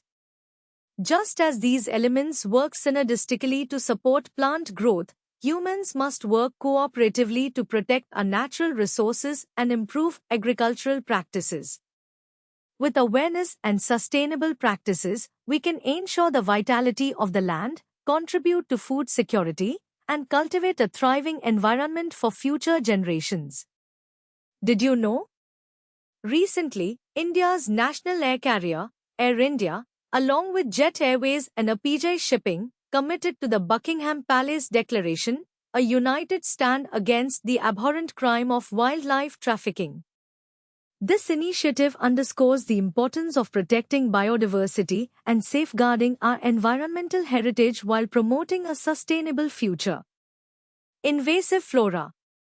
In the intricate tapestry of agriculture, weeds emerge as tenacious adversaries, intruding upon the resources of land and water that farmers strive to optimize. Defined as unwanted and undesirable plants, weeds proliferate with remarkable vigor, often outpacing cultivated crops in their quest for sustenance. This gregarious nature poses not just an ecological challenge but also a formidable threat to agricultural productivity and, consequently, to human welfare. The harmful effects of weeds extend far beyond mere competition for space, light, moisture, and soil nutrients. They can significantly diminish crop yields, undermining the very foundation of food security. Additionally, weeds adversely affect the quality of agricultural products and livestock outputs, such as milk and hides. Some weeds act as alternate hosts for pests and pathogens, further complicating pest management and increasing the risks associated with crop health. Health concerns also arise from the presence of certain weeds. Take, for instance, Parthenium, notorious for triggering allergies in sensitive individuals. Economic implications are equally troubling. Weeds escalate cultivation costs as farmers are compelled to invest time and resources into weeding efforts. In aquatic environments, invasive weeds transpire copious amounts of water, disrupting the natural flow and exacerbating water scarcity. The presence of problematic species, like Cynodon and Parthenium, can even lower land value, a considerable concern for landowners and investors alike. Moreover, some weeds are poisonous to livestock, presenting an additional layer of risk in agricultural settings. However, it is essential to recognize that not all weeds wear the cloak of villainy. Many hold beneficial properties that can be harnessed. Weeds play a critical role in soil binding, contributing to land stability and erosion control. They can also serve as organic manure, enriching soil health. In some cultures, certain weeds have found their way into human diets, offering nourishment as well as fodder for livestock. Additionally, various weed species can be processed for fuel or utilized as natural mats and screens. Moreover, the medicinal potential of weeds cannot be overlooked. Several common weeds have demonstrated therapeutic properties and are employed in traditional medicine.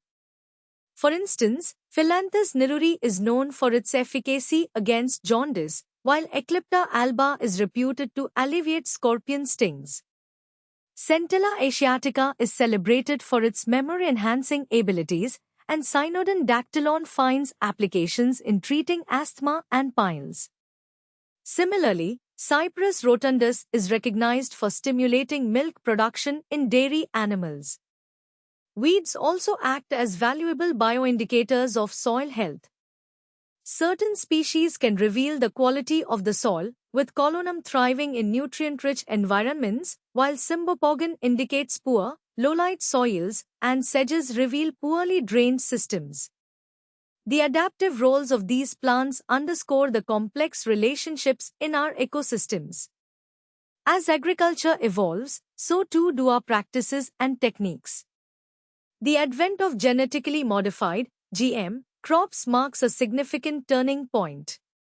These biotech crops undergo DNA modifications, using advanced genetic engineering techniques to enhance desirable traits for improved agricultural yield and resistance to pests and diseases. Sustainable agricultural practices such as watershed management are essential to maintaining the balance of water resources. A watershed, defined as a land area where all runoff water converges into a single outlet, plays a critical role in managing and conserving water. Innovative irrigation strategies have emerged to optimize water usage. Micro-irrigation, which involves low-volume water application under low pressure at high frequency, is gaining ground. This system utilizes a network of pipes leading to emitters that disperse water at predetermined intervals, ensuring each plant receives adequate moisture. Sprinkler irrigation, resembling natural rainfall, sprays water into the air where it falls to the ground, efficiently distributing water over large areas. Drip irrigation, also known as trickle irrigation, saves water by delivering it directly to the root zone of plants through small-diameter plastic pipes fitted with emitters.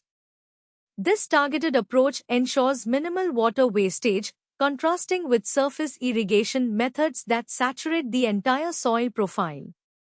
Furthermore, terracing, an ancient agricultural practice, continues to play an integral role in soil conservation.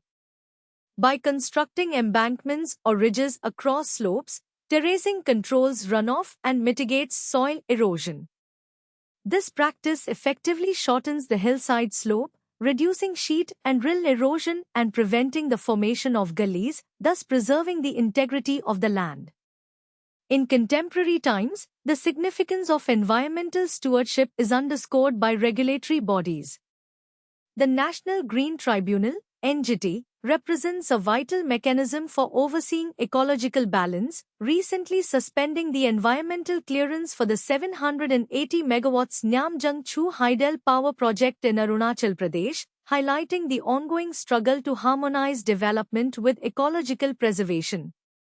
Thus, while weeds present numerous challenges, they also offer insightful lessons and numerous benefits, reminding us that in the world of agriculture, balance is key. Every plant, whether deemed a weed or a crop, plays a role in the complex ecosystems that sustain us all. Soil types in the Indian environment.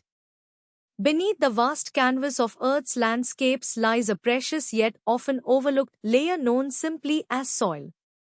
This thin, intricate covering blankets much of the land's surface and acts as an essential natural resource upon which the entirety of life depends.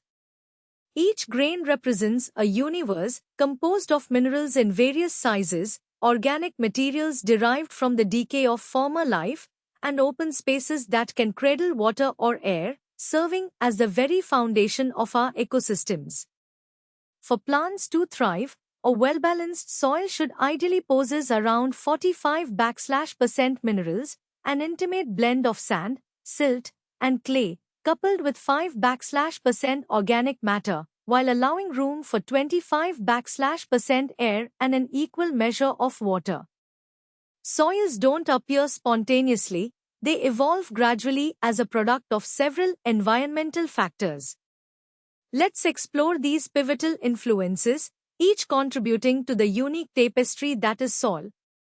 1/TBF, parent material. The essence of soil begins with its parent material, which consists of the rock and minerals that are the soil's predecessors. This unchanging foundation can be native to the locale or introduced through natural processes like wind or glacial movement. The characteristics of this parent rock indelibly shape the developing soil profile. 2/TBF, climate. Both temperature and precipitation play crucial roles in soil formation. The warmth of the sun and the periodic dance of rain cause the parent material to weather and break down, gradually transitioning into the diverse forms we recognize as soil. 3/TBF, living organisms. Soil is teeming with life, from the nitrogen-fixing bacteria known as rhizobium to fungi, insects, worms, and snails. These organisms are nature's recyclers, breaking down organic litter and facilitating the movement of nutrients, crucial for maintaining the ecosystem's health. 4/TBF, topography. The physical landscape surrounding soil formation is equally important. Elevation, slope direction, drainage patterns, and wind exposure all influence how soil is shaped and maintained. Over time, a balanced and mature soil profile reaches a state of equilibrium, supported by a delicate web of interactions between both abiotic, non-living, and biotic, living, factors. The specific mix of sand, silt, and clay in any given soil is referred to as its texture, an essential element defining its suitability for different types of vegetation. The components of soil are just as varied. Consider clay, a sticky substance that compacts easily and, when moist, becomes dense clumps that resist water flow, leading to waterlogged upper layers. Gravel, on the other hand, comprises rough fragments of rock that provide a stark contrast with its coarse particles. Loam, a beloved mixture of clay, sand, silt, and organic humus, boasts fertility and retains moisture without becoming saturated. Sandy soils allow water to drain quickly, presenting a challenge for moisture-loving plants, while silt, comprised of fine particles, has a uniquely transportable quality, easily carried by water flow. Soil isn't merely a physical entity, it encompasses a diverse structure marked by horizons, layers that differ from one another and the underlying parent material in morphology, composition, and biological characteristics. A soil profile is like a geological record, revealing the many layers that exist from the surface down to the unweathered parent rock below. Within this profile are 5 master horizons designated by the letters O, A, E, B, C, and R. The \text TBF, O horizon, consists of organic material undergoing decomposition, highlighted in forested areas where leaves and detritus accumulate over time. The \text TBF, a horizon, often referred to as topsoil, is rich in minerals and organic matter, forming a fertile layer for grasslands and croplands. Beneath lies the \text TBF, E horizon, characterized by significant leaching, where essential nutrients are washed away, resulting in paler hues. The \text TBF, B horizon, serves as a collection point for minerals that have leached down from above, effectively enriching this layer. The \text TBF, C horizon, comprises the least weathered parent material, while beneath it, the \text TBF, R horizon, harbors the unaltered bedrock. In understanding soil, we also grapple with its various types, each with distinct features. Saline soils containing high levels of water-soluble salts can inhibit crop growth. In contrast, sodic soils, abundant in sodium, can alter the soil structure due to high pH levels. Acid soils, identified by their low pH, reveal deficiencies in vital nutrients, while sandy soils experience rapid percolation, risking nutrient loss. Alkaline soils, often emerging in arid climates, exemplify high pH environments, which can create challenges for plant vitality. Soil formation is also influenced by complex processes such as podzolization, which creates distinctly acidic soils through leaching, or laterization, where silica is removed, leaving behind hardened structures akin to bricks. Glaciation presents another issue, resulting in waterlogged conditions that favor the development of clay soils. In arid and semi-arid regions, salinization is a common concern. This natural process sees salt accumulation in the soil, posing obstacles for agricultural viability. Desalinization, through efficient leaching strategies, aims to counteract these effects. Meanwhile, desertification, the degradation of formerly productive land, presents a dire challenge, spurred on by human activity and climate change. Recognizing the vital role of soil is paramount in maintaining environmental equilibrium. Actions such as reducing overgrazing, reforestation, and sustainable agricultural practices can revitalize degraded soils. As technology advances, society's efforts also focus on creating solutions to combat salinization and waterlogging, ensuring future generations inherit flourishing and healthy lands. The connection between land and life is reaffirmed in places like the Painch Tiger Reserve, where local communities unite in conservation efforts. Projects aimed at fostering public participation in forest preservation serve as a reminder that the health of soils, much like the health of ecosystems, is a communal responsibility. Our understanding of soil is a testament to the intricate dance of elements that sustains not only agricultural productivity but the very essence of our environment. Each handful of soil holds the promise of sustaining life, linking generations to come through the legacy of nurturing our planet. Phases of soil erosion. \text TBF, Understanding Soil Erosion and Sustainable Agriculture, a comprehensive overview. Soil is the foundation of our agricultural systems, an intricate ecosystem that is crucial for sustaining life. However, it is also susceptible to various forms of erosion, which can deplete its fertility and disrupt its structural integrity. Let's delve into the stages of soil erosion and explore some sustainable farming practices that help mitigate these effects. \text TBF, The stages of soil erosion. \TBF splash erosion. The journey of soil erosion begins with what is known as splash erosion. This initial stage occurs when raindrops strike unprotected soil surfaces. The impact of these raindrops is significant. It disrupts the cohesive structure of soil aggregates, sending individual soil particles airborne.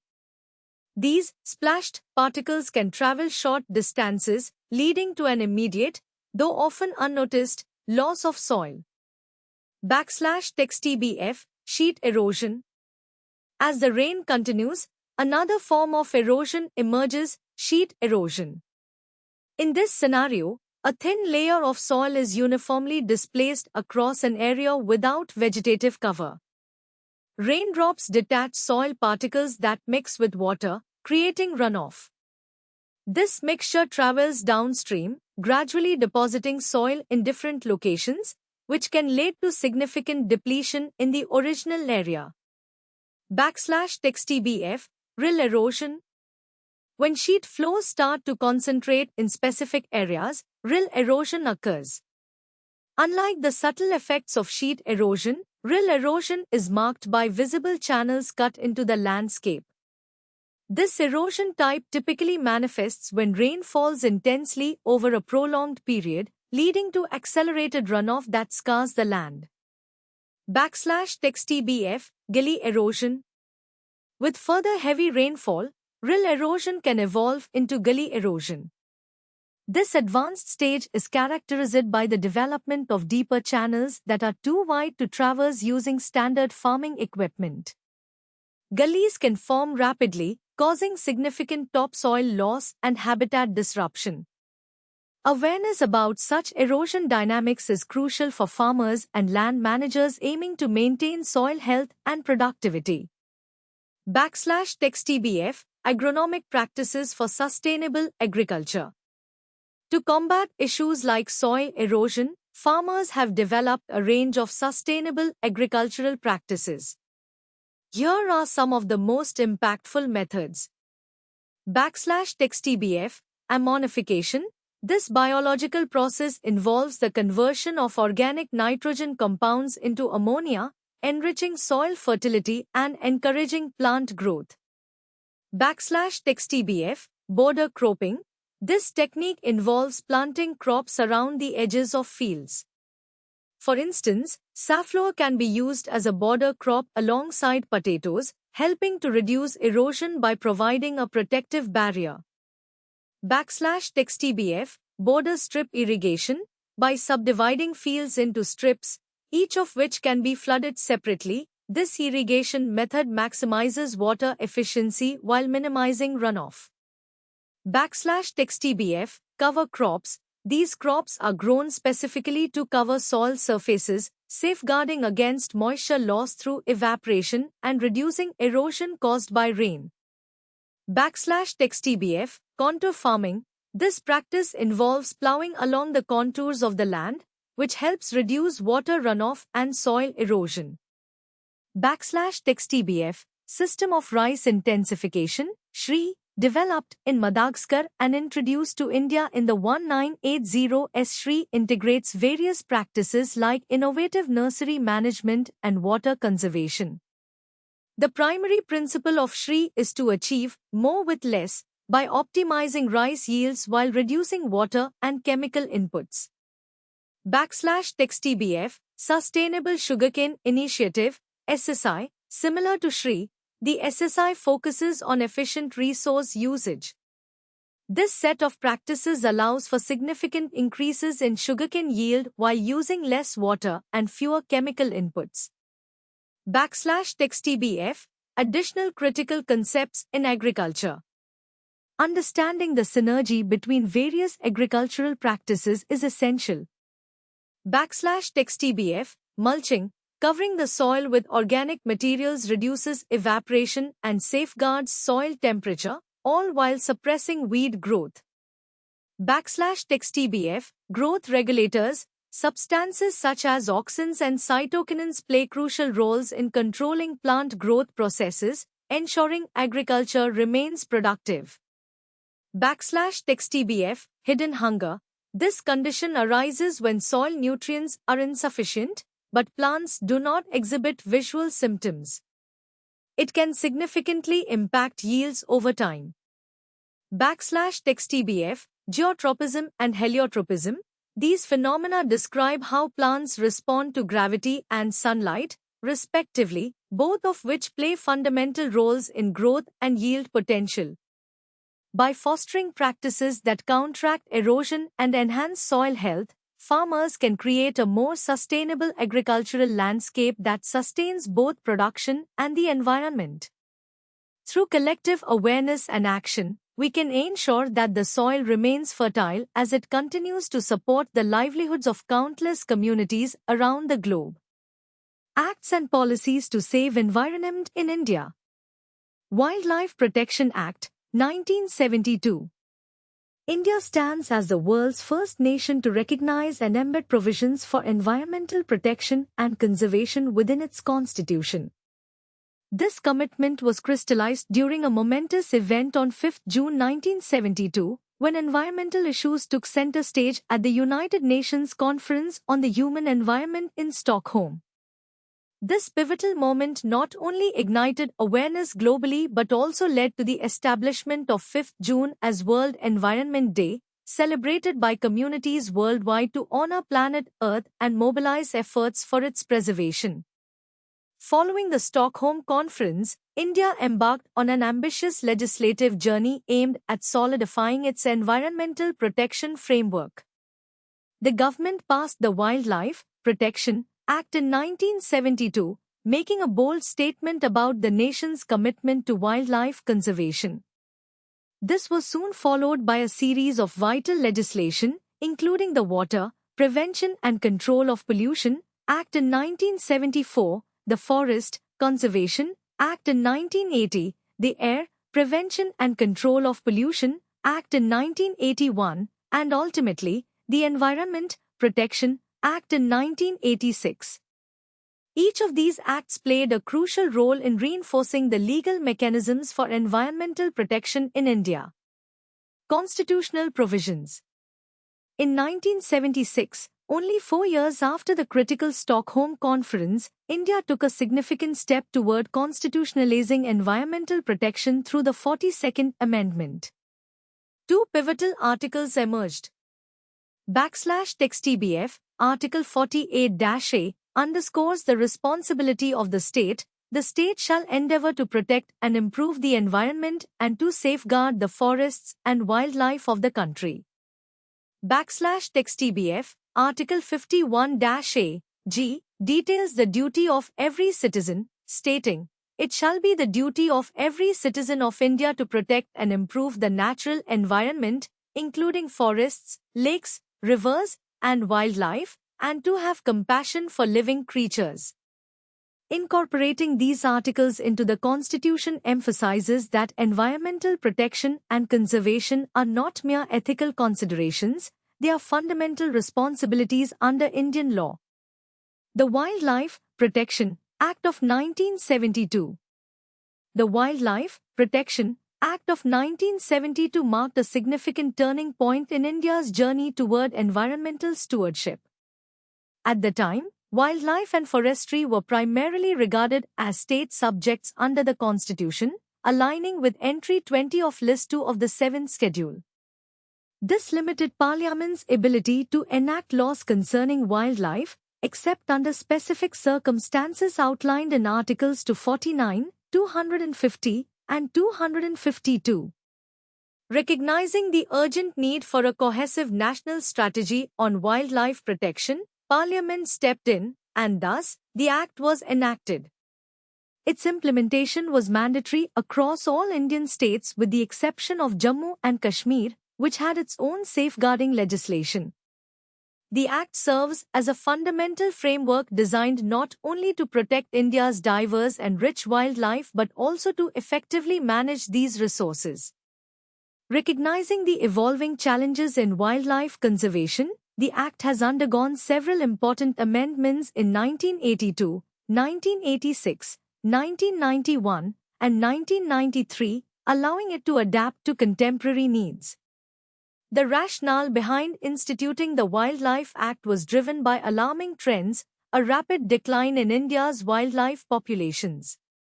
Many areas that were once biodiversity hotspots were facing severe depletion, and even within designated sanctuaries and national parks, protections were found lacking. The earlier Wild Birds and Animals Protection Act of 1935 was deemed outdated. It failed to meet contemporary challenges and provided penalties that were insufficient in deterring poaching.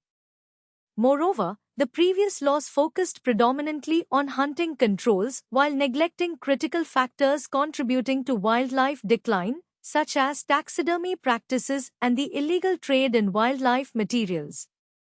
Salient features of the Act. The Wildlife Protection Act of 1972 formed a vital cog in the long continuum of wildlife legislation in India, tracing back to initial efforts made in 1887 for the protection of select bird species, followed by the inclusion of wild animals in 1912 and specific plants in 1919. Over time, the Act has expanded its scope to encompass a comprehensive array of wildlife resources demanding protection and management. 1. The Act categorized wildlife into Schedules I-6, which delineate varying levels of protection based on the survival risk faced by different species. Those listed in Schedule I are granted total protection against hunting, while their trade and commerce are stringently regulated. The subsequent Schedule 6 was introduced to protect specific plant species through the Wildlife Protection Amendment Act of 1991. 2. The Indian Board of Wildlife was established to assist and recommend necessary amendments to the Act, ensuring that wildlife governance remains responsive and effective. 3. A critical amendment in 1991 curtailed the powers of state governments, stripping them of the authority to declare any wild animal as vermin. Additionally, the Act mandated the immunization of livestock within a 5-kilometer radius of national parks or wildlife sanctuaries, recognizing the need for holistic management practices. Do you know? The Management Effective Evaluation (ME) initiative, conducted by the National Tiger Conservation Authority in collaboration with the Wildlife Institute of India, assesses the management efficiency of protected areas. This evaluation categorizes reserves into 4 tiers: very good, good, fair, and poor, to gauge their effectiveness in conserving critical flora and fauna. By embedding environmental responsibility into its very fabric, India's approach to wildlife protection reflects a profound dedication to preserving the ecological heritage for future generations. The legislative journey, sparked by a global awakening in 1972, stands as a testament to the nation's commitment and the imperative need for concerted conservation efforts. Environment Protection Act, 1986. In the realm of environmental legislation in India, the Environment Protection Act of 1986 stands out as a pivotal piece of legislation, surpassing its predecessors in both effectiveness and boldness. This act emerged as a crucial response to the widespread pollution and environmental degradation that had begun to threaten the health of the nation and its citizens. It was born from the ideals encapsulated in the Indian Constitution, specifically Article 48, which outlines the directive principles of state policy, and Article 51A, G, which emphasizes the fundamental duties of Indian citizens regarding environmental stewardship. The courage displayed in this act lies in its comprehensive approach to environmental protection. It empowers the central government to take decisive action to prevent and mitigate pollution. The law is designed not just to respond to environmental crises but to proactively establish systems that enhance and safeguard the quality of India's environment. By laying down a robust framework for monitoring and improving environmental conditions, the Act serves as a strong bulwark against the tide of pollution. One of the significant features of this Act is the authority it grants to the central government and authorized individuals to gather evidence. This includes the collection of samples of air, water, soil, and other substances to substantiate claims of environmental offences. This capacity for evidence collection is pivotal, as it enables the government to effectively enforce the law and hold violators accountable for their actions. Moreover, the Act recognizes the grave risks posed by hazardous substances. It establishes a special protocol for the handling, storage, and transportation of these materials, underscoring the critical necessity of safety and regulatory compliance. Individuals and entities dealing with hazardous substances are mandated to adhere to stringent procedures, ensuring that public health and safety are not compromised. In a remarkable expansion of access to justice, the Environment Protection Act 1986 has relaxed the traditionally strict rule of locus standi. This means that even ordinary citizens, who may not have legal standing under previous regulations, can now approach the courts to voice their concerns regarding environmental offences. By allowing citizens to submit complaints after providing notice of 60 days to the alleged offender and the appropriate authorities, the Act empowers individuals and fosters a greater collective responsibility for environmental stewardship. The Act also provides the central government with the power to regulate industrial activity in a manner that prioritizes environmental protection. It can issue directives concerning the operation of industries, including orders to prohibit, close, or regulate industrial operations. Furthermore, it can suspend the supply of essential services, such as electricity or water, without needing prior court approval, reflecting an empowered approach to environmental governance. Crucially, the Act introduces stringent penalties for violations. A minimum penalty for contravention can entail imprisonment for up to 5 years or a fine of up to 1 lakh rupees, or both. The law is designed to deter offenders, and if the breach continues beyond sentencing, additional penalties can amount to 5,000 rupees per day. Should the violation persist for over a year, the punishment escalates to a potential 7-year prison term. Such robust penalties are a clear statement of the Act's seriousness in addressing environmental crime. In a bid to shield public servants who act within the ambit of this law, the Environment Protection Act 1986 includes provisions granting them immunity for actions undertaken in good faith while exercising their powers or fulfilling their duties. This encouragement allows government officers to enforce regulations without fear of legal repercussions, thus strengthening the enforcement framework. Furthermore, the Act strips civil courts of the jurisdiction to entertain cases related to actions or orders issued by the central government or other statutory authorities under its provisions. This is a strategic move to streamline governance and ensure that environmental regulations are effectively implemented without hindrance from judicial challenges at the civil level. Ultimately, the Environment Protection Act 1986 establishes a clear supremacy of its provisions. It enforces that the rules and orders made under its authority shall prevail over any inconsistent provisions in other legislative enactments. This hierarchy of law affirms the central importance of environmental protection in India's legal landscape, setting a definitive standard for future policies and actions aimed at preserving the ecological integrity of the nation. In conclusion, this Act symbolizes a collective commitment towards a sustainable future for India. Through its robust provisions and absolute accountability, it beckons not just the government but every citizen to partake in the noble pursuit of a cleaner, greener, and more sustainable environment. National Forest Policy of 1988.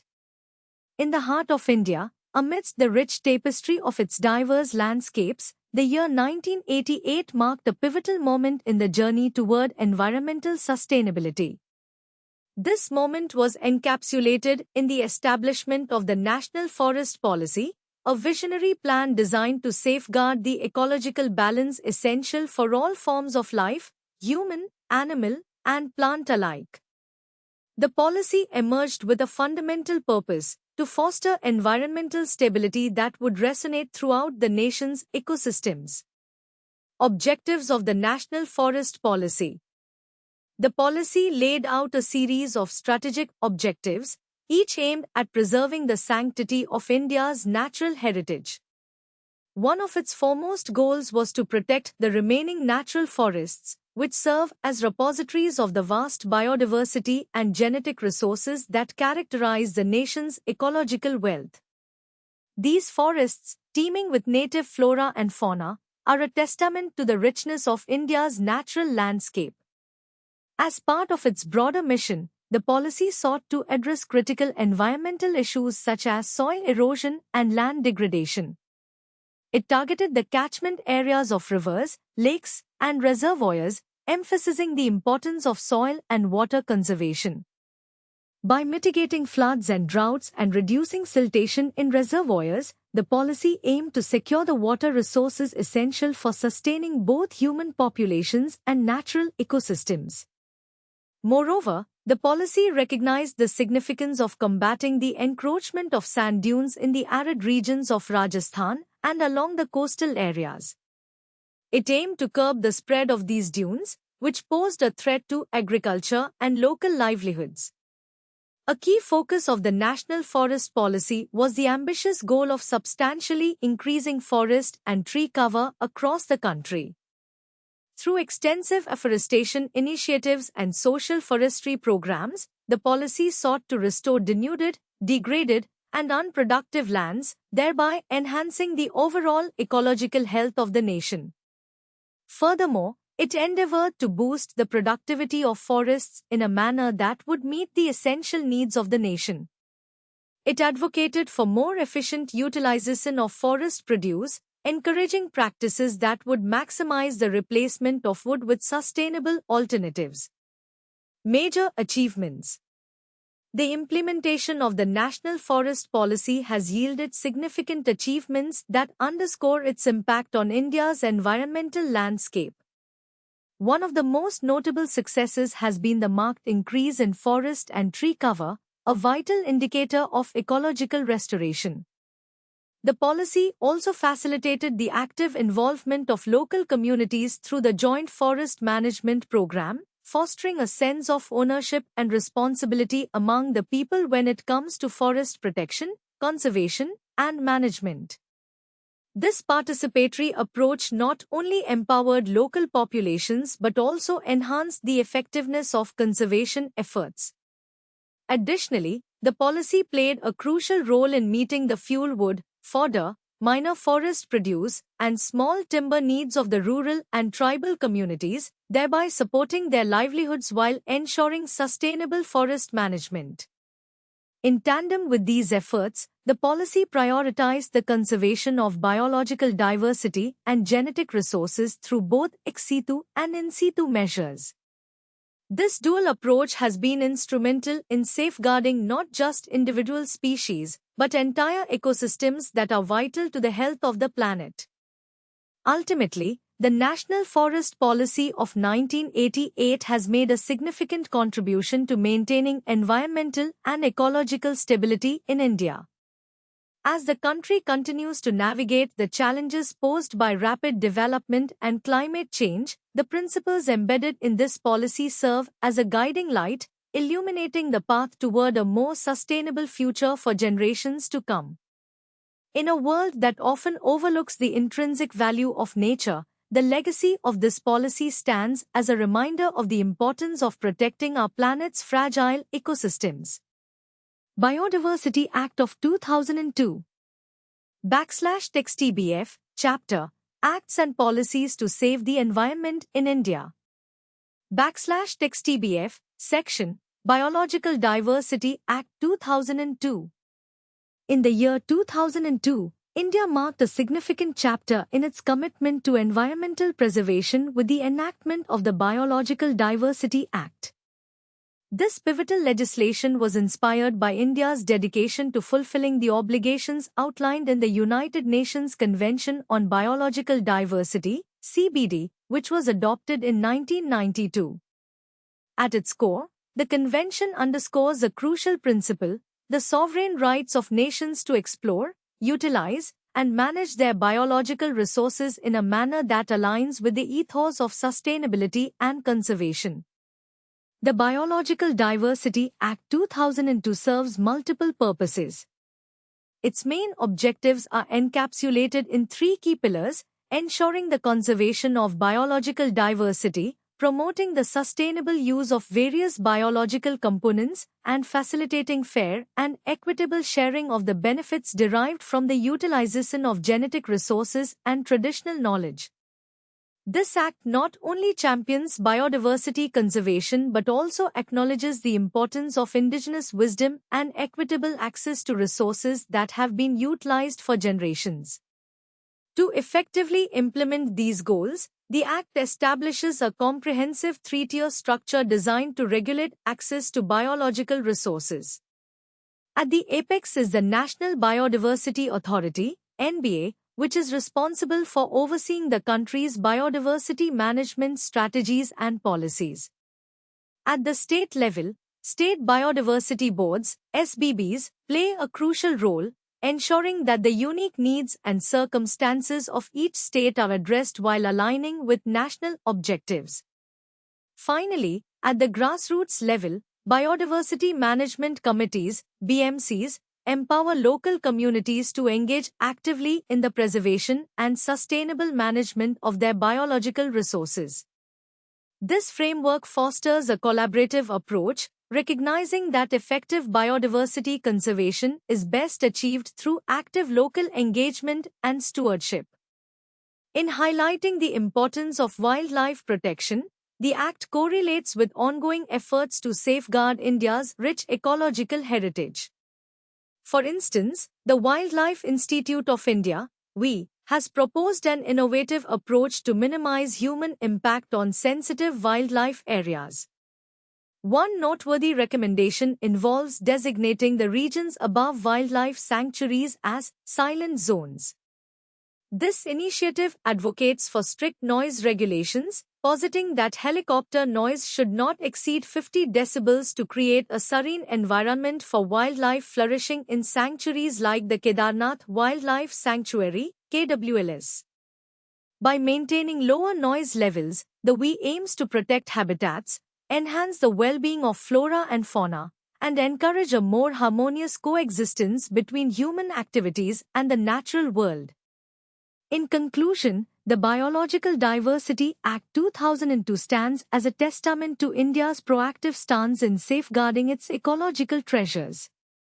The legislation not only reflects global commitments but also articulates a national vision for biodiversity conservation rooted in sustainability, equity, and local participation.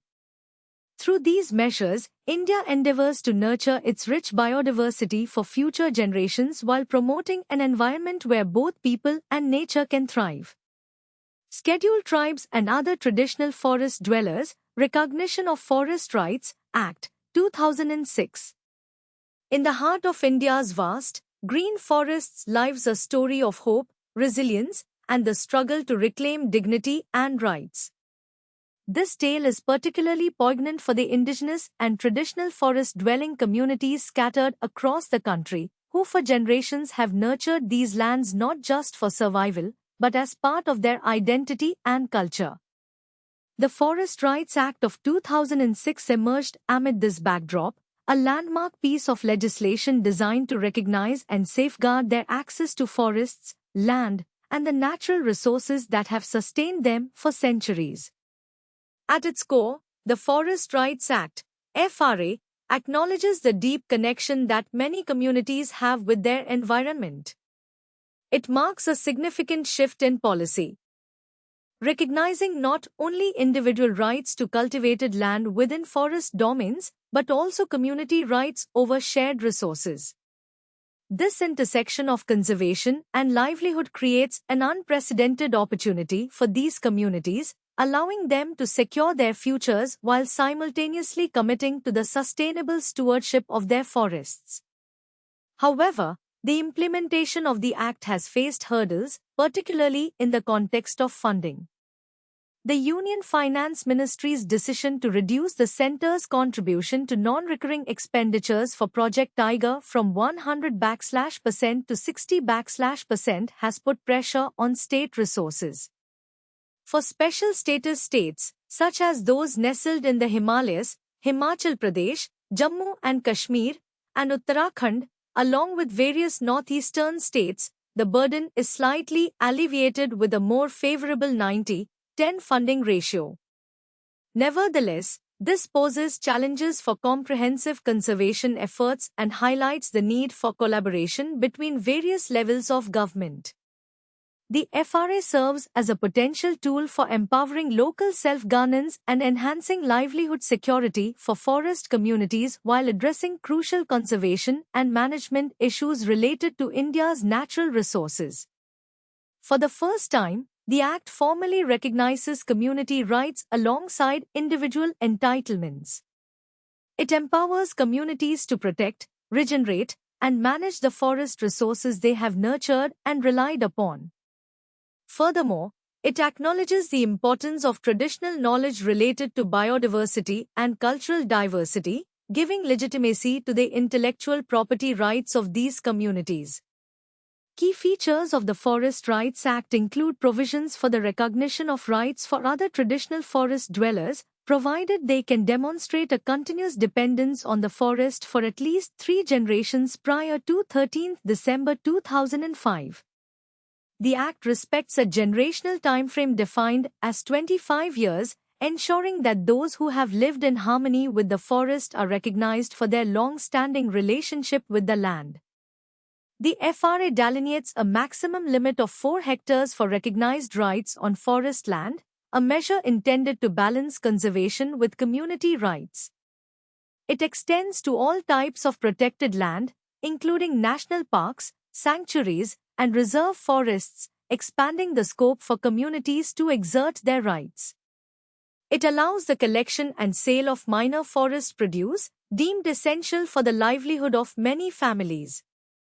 This minor forest produce encompasses an array of non-timber items such as bamboo, medicinal herbs, wild honey, and much more, additional sources of income for those who diligently gather their products from the forest.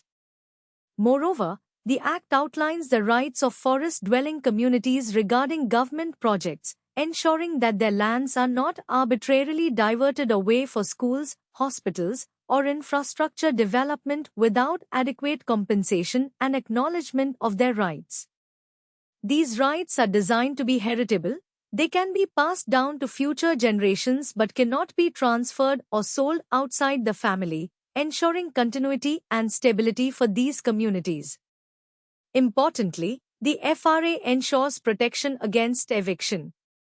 No member of a scheduled tribe or other traditional forest dweller shall face eviction from their land until the process of recognition and verification of rights is complete.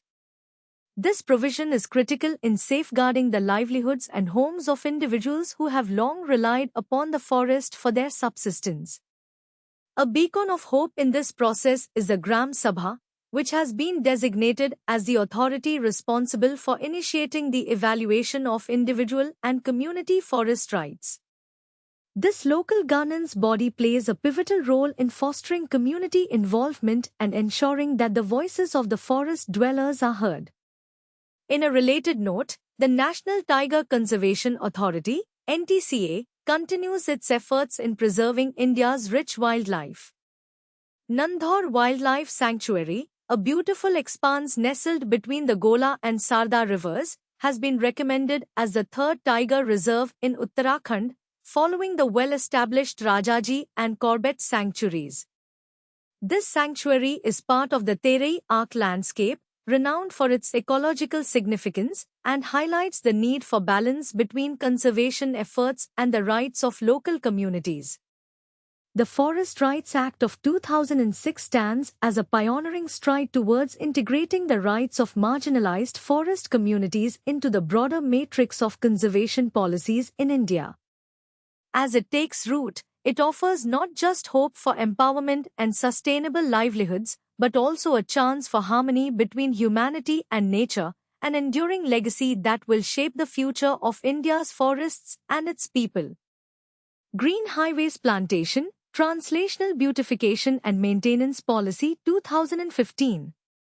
India, with its sprawling landscape, boasts an extensive road network measuring approximately 46.99 lakh kilometers. Among this vast system, the national highways stretch over 96,214 kilometers, representing a mere 2% of the total road length but accounting for a staggering 40% of the nation's traffic load.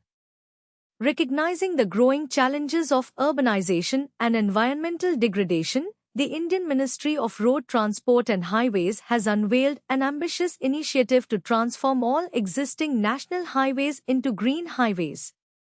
Additionally, there are plans to develop an extra 40,000 kilometers of roadways in alignment with this eco-friendly vision over the coming years.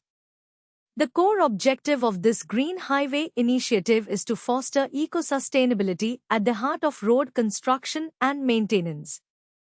The vision emphasizes collaborative efforts, encouraging a diverse range of stakeholders, including community members, farmers, non-governmental organizations, NGOs, private enterprises, educational institutions, various government sectors, and the Forest Department. This inclusive cooperation aims to nurture an environmentally friendly approach that benefits everyone involved. One of the significant aims of this initiative is to mitigate the adverse effects of air pollution and dust. The presence of trees and shrubs along the highway serves as a natural buffer, acting as a sink for air pollutants and significantly reducing soil erosion on the embankment slopes. Furthermore, the strategic placement of plant life along the highway median strips and edges is designed to minimize the glare from oncoming vehicles, a safety measure that could potentially reduce the number of accidents caused by visual impairments to drivers. Community involvement is at the heart of the project, with local populations encouraged to participate in tree planting activities. Government initiatives will engage panchayats, NGOs, and self-help groups, SHGs, in both planting and subsequent maintenance efforts. The selection of plant species will be carefully tailored to suit the specific regional characteristics, ensuring that local conditions, such as rainfall, climate, and soil types, are thoughtfully considered. To fund these endeavors, 1% of the total project costs allocated for highway constructions will be set aside for plantation and maintenance activities. This translates to an estimated budget of around 1,000 crore rupees per year specifically designated for greening initiatives. Such provisions are expected to create employment opportunities for approximately 5 lakh individuals from rural backgrounds, thereby invigorating local economies. The new policy delineates specific responsibilities for the planting agencies, mandating that they ensure the planting sites are well prepared to support the establishment of vegetation. In a bid to maintain oversight and promote accountability, a robust monitoring mechanism has been instituted, leveraging advanced satellite systems developed by ISRO, such as Bhuvan and Gagan, to track the status of plantations. For these highway projects to uphold environmental integrity, it is crucial to restore any natural resources that may be compromised during the construction process. This restoration must be integrated into every stage of planning and execution, ensuring ecological needs are respected and prioritized.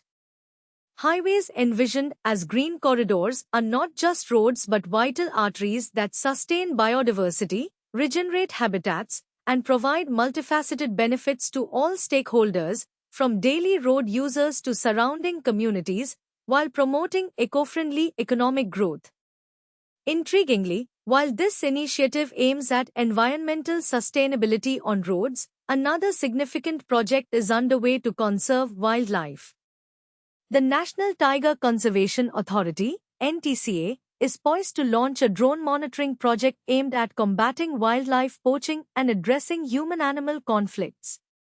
The NTCA has entered into a Memorandum of Understanding with the Wildlife Institute of India, WI, to deploy drones for monitoring purposes in 5 crucial tiger reserves: Panna, Corbett, Kaziranga, Sundarbans, and Satyamangalam. The pending approval from the Ministry of Defence (MOD) is essential to commence operations, with restrictions ensuring drones will only operate within the core boundaries of these reserves. Through both of these projects, one for roads and one for wildlife, the pursuit of a more sustainable environment is taking shape, reflecting India's commitment to harmonizing development with ecological preservation. Chemical safety in the Indian environment. In the face of increasing industrialization and the accompanying risks to public safety and the environment, the Indian government has taken significant strides to promote chemical safety across the nation. 2 pivotal regulatory frameworks were established: the Manufacture, Storage and Import of Hazardous Chemicals Rules, 1989, and the Chemical Accidents, Emergency Planning, Preparedness and Response, Rules, 1996. These rules serve as crucial guardians, ensuring that the handling of hazardous chemicals is not only regulated but also done with a commitment to safeguarding life and health. The 1989 rules meticulously outline the criteria for identifying major accident hazard MAH units. These units are typically characterized by the potential to cause severe accidents that may harm people, damage property, or negatively affect the environment. Recognizing the critical nature of these facilities, the government mandates that each district housing a MAH unit must develop an off-site emergency plan. This plan is essential for preparing response strategies that mitigate the impact of any chemical accidents that may occur, thereby protecting local communities and ecosystems.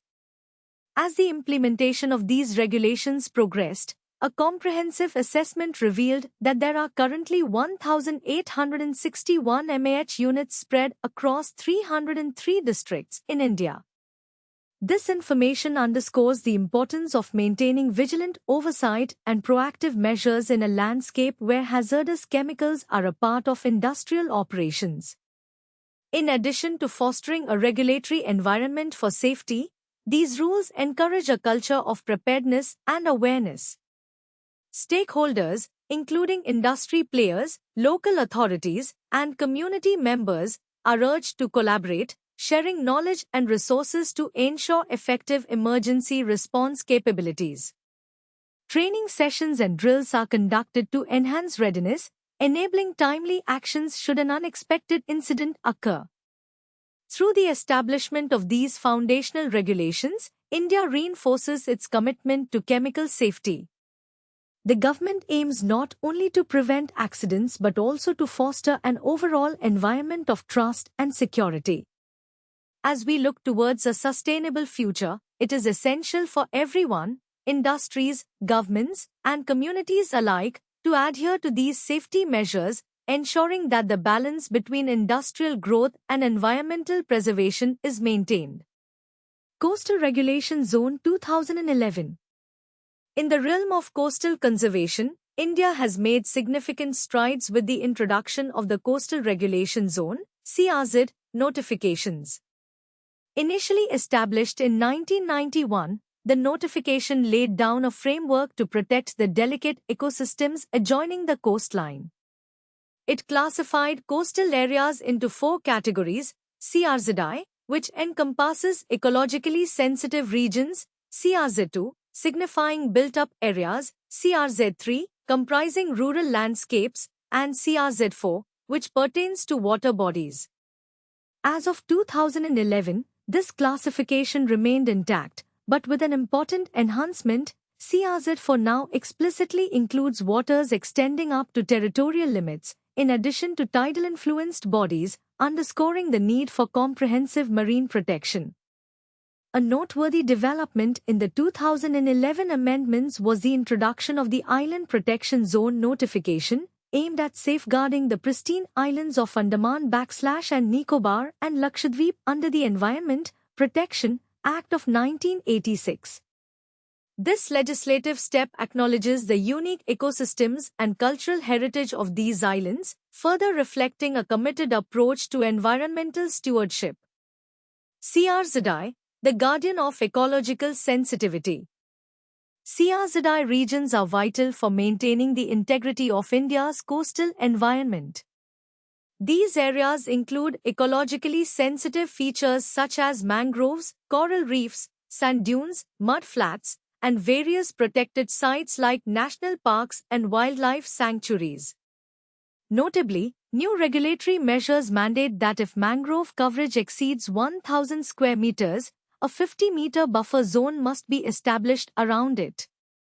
This reflective approach is important given the numerous ecological benefits that mangroves provide, from providing habitat for diverse marine life to serving as natural barriers against coastal erosion.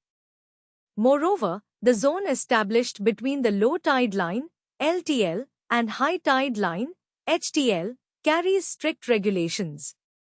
Here, no new constructions are allowed, except for essential projects such as those under the Department of Atomic Energy, pipelines, and necessary public facilities, provided they don't disrupt the natural tidal flow. This regulation is an effort to protect not just the environment, but the livelihoods of coastal communities who rely on these resources. CRZ2, the developed coastline. CRZ2 encompasses areas developed or developing near the shoreline and falling under municipal limits. While buildings may be constructed landward of existing structures or hazardous lines, a restraint on unregulated growth is maintained. This helps preserve the coastal ecosystem while allowing for responsible urban development. Permissible activities include the construction of public facilities and desalination plants, where the focus remains on ensuring that urban expansion does not compromise the environment. CRZ3, the unspoiled rural realm. In contrast, CRZ3 covers areas that are relatively untouched by urbanization and include both rural and urban zones that lack significant development. All activities permissible under the original 1991 notification remain applicable here. Notably, a no-development zone extends 200 meters from the HTL. This buffer is designed to protect the ecological balance and prevent human incursions. Certain activities such as agricultural projects and renewable energy installations are allowed after obtaining the necessary approvals. CRZ4, the aquatic expanses. CRZ4 refers to aquatic areas stretching from the low tide line to the territorial limits. This category recognizes the importance of marine resources and indigenous fishing practices, allowing local communities to continue their traditional livelihoods. However, the strict regulations against dumping untreated sewage, effluents, or solid waste into these waters are crucial in maintaining marine biodiversity and ensuring the health of coastal environments. Significant provisions of the 2011 notification. With the introduction of significant provisions in the 2011 notification, a holistic approach toward coastal regulation emerged. For the first time, the entire water area, including creeks, rivers, and estuaries, has been regulated under this framework. Additionally, a hazard line is set to be demarcated by the Survey of India to protect local infrastructure and ensure community resilience amidst rising sea levels and coastal erosion. Flexibility has been offered to high-risk coastal regions, including critically vulnerable areas such as the Sundarban, where specialized provisions account for both environmental and socio-economic factors. To combat the considerable impact of erosion, a detailed mapping of coastlines using satellite technology will identify high, medium, and low erosion zones, thus guiding future coastal developments. In response to the escalating housing demands of traditional fishing and coastal communities, the no-development zone has been reduced from 200 meters to 100 meters from the HTL.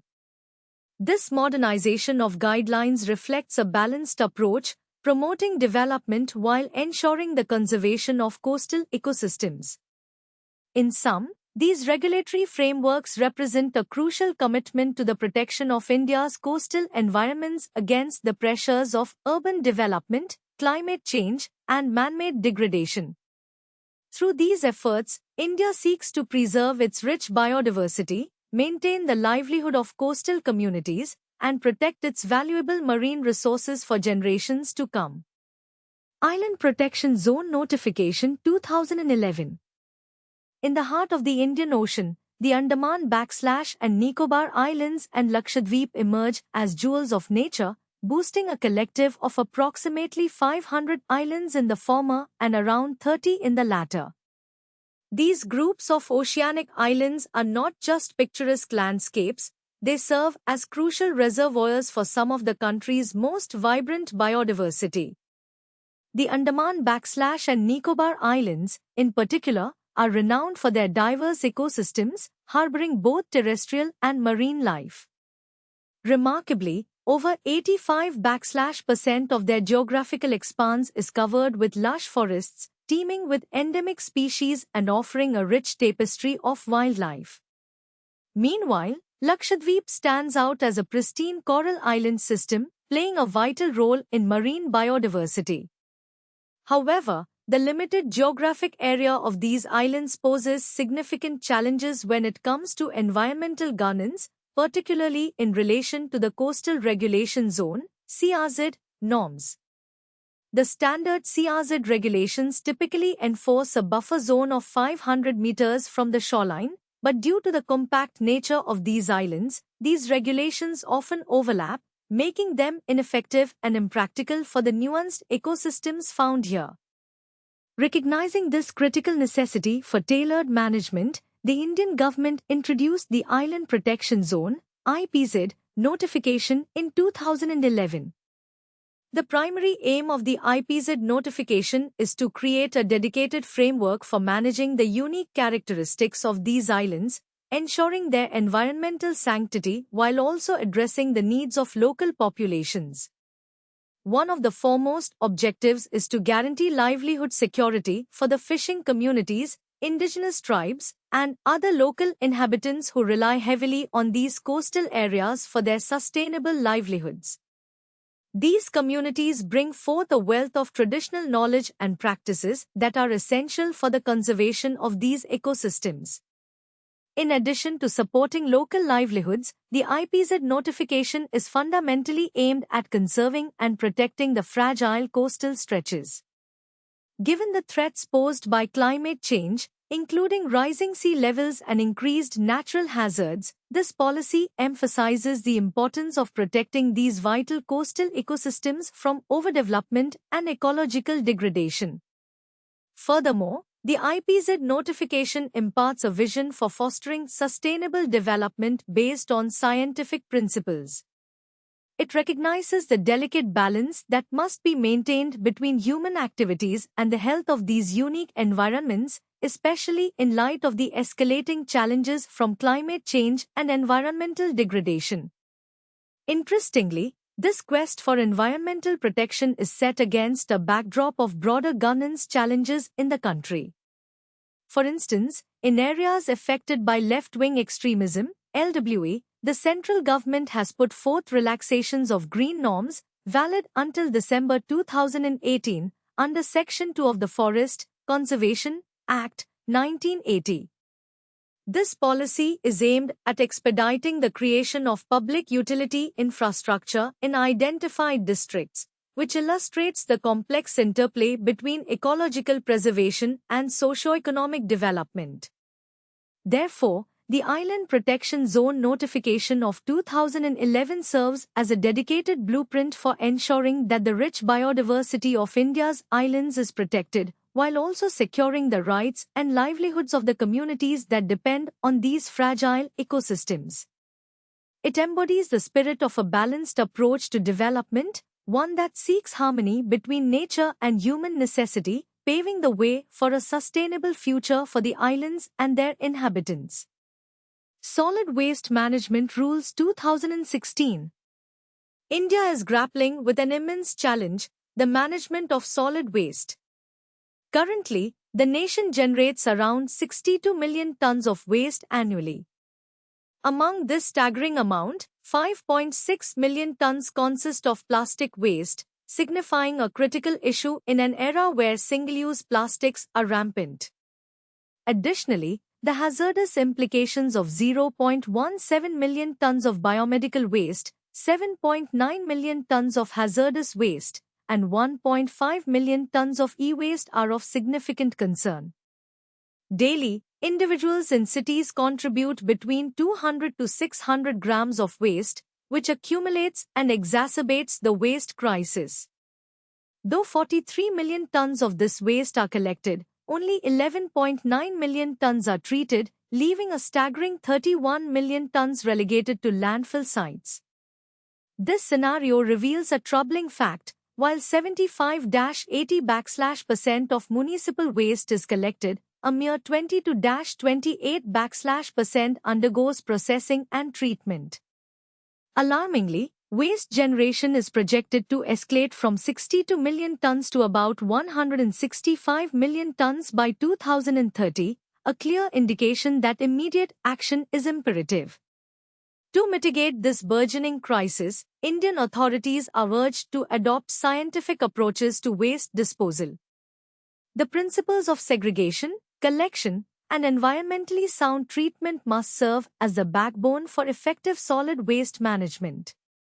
Local authorities bear the responsibility for developing robust infrastructure essential for the collection, storage, transportation, processing, and disposal of municipal solid waste, MSW. Notably, recent legislation has expanded the purview of waste management regulations. These new rules are no longer limited to municipal areas, they now encompass urban agglomerations, census towns, industrial townships, Indian railway stations, airports, ports, special economic zones, defense establishments, and regions of historical and religious significance. This inclusive approach aims to promote responsible waste practices across diverse settings. A key aspect of these regulations is the mandate for source segregation of waste. By meticulously separating waste at its origin, the process of recovery, reuse, and recycling transforms waste into valuable resources, redirecting it from landfills to new purposes. Critical to this process is the inclusion of waste pickers, rack pickers, and waste dealers, collectively known as kabdiwalas, into the formal waste management framework. It is vital for state governments to facilitate their integration, recognizing their invaluable role in recycling and waste collection. In light of these requirements, individuals must be educated about their responsibilities. It is now prohibited for anyone to inappropriately discard, burn, or bury waste in public areas, streets, and water bodies. Waste generators are required to pay a user fee to waste collectors and could face spot fines for littering or failing to segregate waste properly. To ensure these reforms are implemented, a strict timeline has been set. Local bodies serving populations of over 100,000 people have 2 years to establish solid waste processing facilities. For census towns with fewer than 100,000 residents, common sanitary landfills must be constructed within 3 years. Moreover, a 5-year plan aims to bioremediate or cap old and abandoned dumping sites. Every waste generator must take actionable steps by segregating their waste into 3 distinct categories: biodegradable, non-biodegradable, and domestic hazardous waste. These different waste streams should be stored in appropriate bins and handed over to authorized rack pickers or waste collectors. Large-scale events, hosting over 100 participants, are required to notify local authorities 3 days in advance and ensure waste segregation at the source during the events. Residential communities, institutions, and businesses exceeding 5,000 square meters must collaborate with local authorities to establish a waste management regimen within 1 year of the rules being notified. This involves ensuring effective segregation of waste and facilitating the collection of those materials separately. Biodegradable materials are to be processed, ideally through composting or biomethanation, right on their premises. Any residual waste must be submitted to waste collectors or designated agencies. Developers of special economic zones and industrial estates are mandated to allocate at least 5% of their land or a minimum of 5 plots for recycling and recovery facilities, thus enshrining sustainability within industrial planning. The Ministry of Urban Development, MoUD, plays a critical role in this transformation by formulating a comprehensive national policy on solid waste management. This includes vital aspects such as a strategy for waste-to-energy solutions, stakeholder consultations, reviews of state actions, and the provision of technical assistance and funding to local bodies. Further, the promotion of composting rests with the Ministry of Chemicals and Fertilizers, which will assist in the marketing of city compost and encourage its co-marketing with chemical fertilizers. The Ministry of Agriculture aims to ensure the quality of compost produced, providing laboratories to monitor and standardize compost utilization in farming, balancing its use against chemical fertilizers. The advancement of waste-to-energy initiatives is crucial in reclaiming energy from waste. The Ministry of Power will set tariffs for the energy generated from waste-to-energy plants, mandating the purchase of this power by local distributors. The Ministry of New and Renewable Energy will pave the way for infrastructure development in this domain while offering incentives to encourage adherence by industrial units to replace conventional fuel with refuse-derived fuel, RDF. As we endeavor into a future where waste management is framed by sustainability and responsibility, it becomes evident that involvement from all sectors, government, industries, communities, and individuals, is critical. Together, these comprehensive measures represent a formidable challenge on the path to achieving an environmentally sound, waste-conscious society. In a related note of ecological significance, it's fascinating to learn that the tiger population of Northeast India exhibits genetic differences from the rest of the country's tiger populations, a testament to the rich biodiversity that exists within India's borders, which deserves careful stewardship and conservation efforts. Hazardous Waste Management Rules 2016 /TextBF, Chapter, Acts and Policies to Save the Environment in India. /TextBF, Section, Hazardous Waste Management Rules 2016. In a world increasingly concerned with environmental health, the term hazardous waste has taken on a critical significance. Hazardous waste refers to any type of waste that poses a substantial threat to human health and the environment due to its dangerous attributes. These attributes can be physical, chemical, biological, reactive, toxic, flammable, explosive, or corrosive in nature. A wide spectrum of industries contributes to hazardous waste, particularly those involved in the manufacturing of products like petroleum, pharmaceuticals, paints, aluminum, and electronics. According to the Central Pollution Control Board, CPCB, in 2015, India generated approximately 7.46 million metric tons of hazardous waste annually, stemming from about 44,000 industries across the nation. The improper disposal of hazardous waste presents catastrophic repercussions, leading to severe environmental degradation and health complications. For instance, irresponsible practices such as incineration release toxic byproducts into the atmosphere. Compounds like dioxins and furans, mercury, and various heavy metals contribute significantly to air pollution. Similarly, dumping this waste in landfills or water bodies leads to leachate, which contaminates soil and groundwater, deteriorating their quality. The health consequences for workers engaged in these hazardous disposal practices are dire. They face risks of neurological disorders, skin diseases, genetic defects, and even cancer.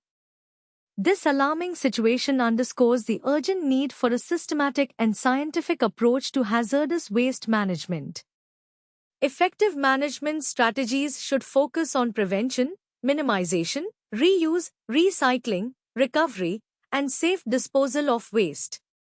By adopting environmentally sound practices for the collection, storage, packaging, transportation, and treatment of hazardous waste, we can significantly reduce the adverse impacts on both human health and the environment. Waste can either be dealt with at on-site captive treatment facilities established by waste generators or at common hazardous waste treatment, storage, and disposal facilities, TSDFs.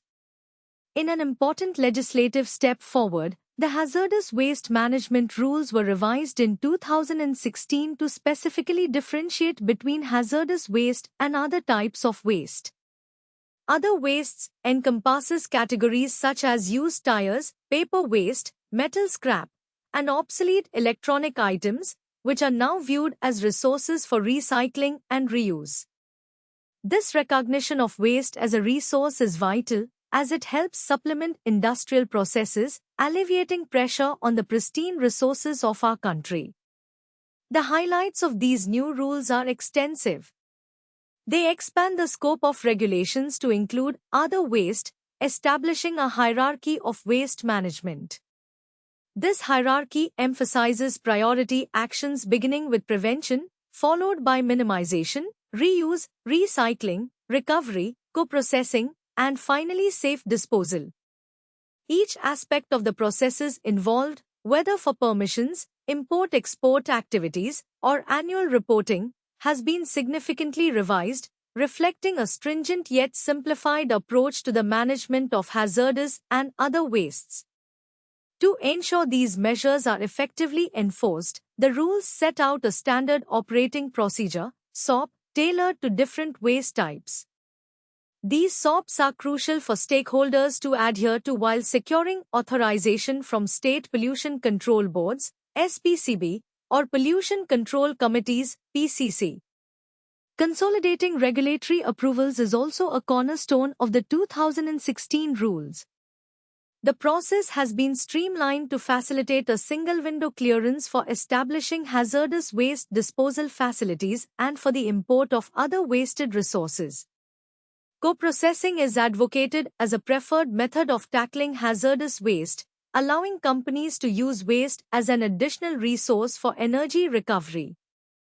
Furthermore, the approval process for co-processing hazardous waste has been optimized by switching from a trial basis to an emission norms basis. This ensures that processes established are both effective and compliant with emissions standards. The 2016 rules also make substantial revisions to import and export processes, simplifying documentation and clarifying the types of regulated waste. To encourage recycling and recovery efforts, the import of certain waste products, including metal scrap, paper waste, and several categories of electrical and electronic equipment for reuse, has been exempted from needing prior approval from the ministry. In an effort to enhance the state's role, the responsibilities of state governments have expanded to include the obligation to establish industrial spaces for recycling, to register workers engaged in recycling activities, and to develop skills in waste management, ensuring the safety and health of workers in the field. The ongoing evolution in technology and industry practices calls for regular reviews of processes generating hazardous waste, leading to periodic updates of the list of waste constituents and their concentration limits, aligning with international standards. In a forward-thinking approach, several waste types have been banned for import, including waste edible fats, household waste, medical equipment, direct reuse tires, solid plastic wastes, and various chemical wastes, chiefly in solvent form. To uphold these provisions, state governments are tasked with crafting integrated plans for effective implementation and are required to submit annual reports to the Ministry of Environment, Forest and Climate Change.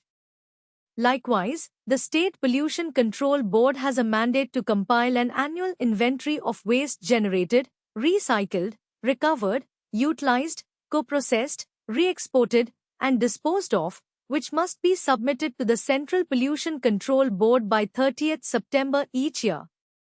Together, These comprehensive measures constitute a pivotal shift in India's approach to hazardous waste management, emphasizing sustainability, public health, and environmental protection.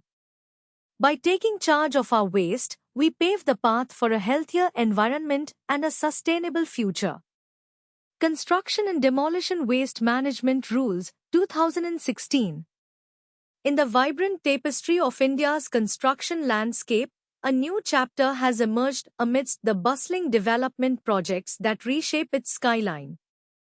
This chapter revolves around the critical need for sustainable construction practices, particularly highlighted through the Construction and Demolition Waste Management Rules enacted in 2016.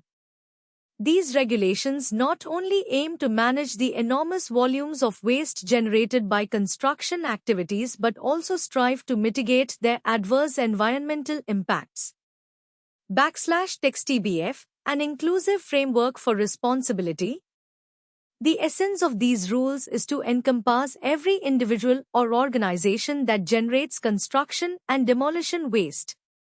It is a collective responsibility that transcends boundaries and necessitates active participation from all stakeholders involved in the construction process.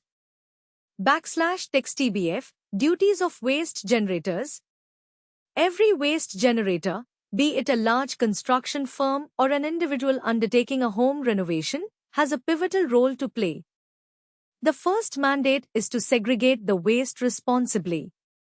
By sorting construction debris into various categories, such as concrete, soil, metal, wood, plastics, and bricks, the waste generators simplify the recycling and processing process, thus reducing the strain on landfills.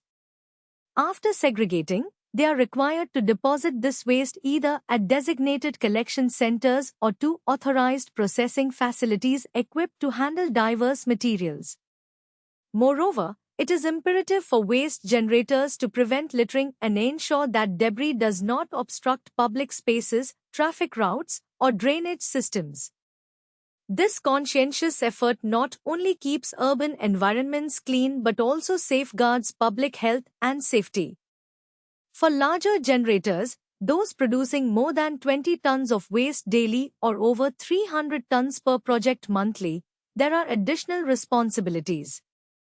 They must draft a detailed waste management plan and obtain approvals from local authorities before commencing any construction or demolition activities. This ensures that potential environmental hazards are anticipated and addressed proactively. Furthermore, large generators must devise an environmental management plan that tackles issues arising at every stage of waste generation, from construction to disposal. /TextBF, the role of service providers and contractors. Service providers and contractors are equally vital in the waste management ecosystem. Tasked with the duty of creating a comprehensive waste management strategy within their operational scope, they are expected to generate actionable plans within 6 months of the rule's notification. These plans must align with local authority guidelines and ensure the prompt and effective removal of construction waste. It is a collaboration underscored by a shared objective to minimize the environmental footprint of the construction industry. /TextBF, implementation timelines. The implementation of these regulations is structured with clear timelines. Cities with populations exceeding 1 million are mandated to have processing and disposal facilities operational within a year and a half from the final notification of these rules. Cities with populations ranging from 500,000 to 1 million have a 2-year window, while smaller cities must comply within 3 years. This phased approach ensures that resource allocation and infrastructure development can be managed effectively, matching the needs of diverse urban environments. /TextBF, the role of local authority. Local authorities play a crucial role in overseeing the management and disposal of construction and demolition waste. They are responsible for establishing adequate waste collection systems, ensuring timely transportation to processing sites, and maintaining strict quality control over recycled materials. Furthermore, a significant initiative involves mandating that municipal and government contracts incorporate a percentage of materials derived from construction waste ranging from 10% to 20%, thereby fostering a circular economy. Text TBF, a wider environmental context. Interestingly, the discussions around waste management intersect with broader ecological concerns. For instance, the alarming decline in vulture populations in India serves as a poignant reminder of interconnected environmental systems.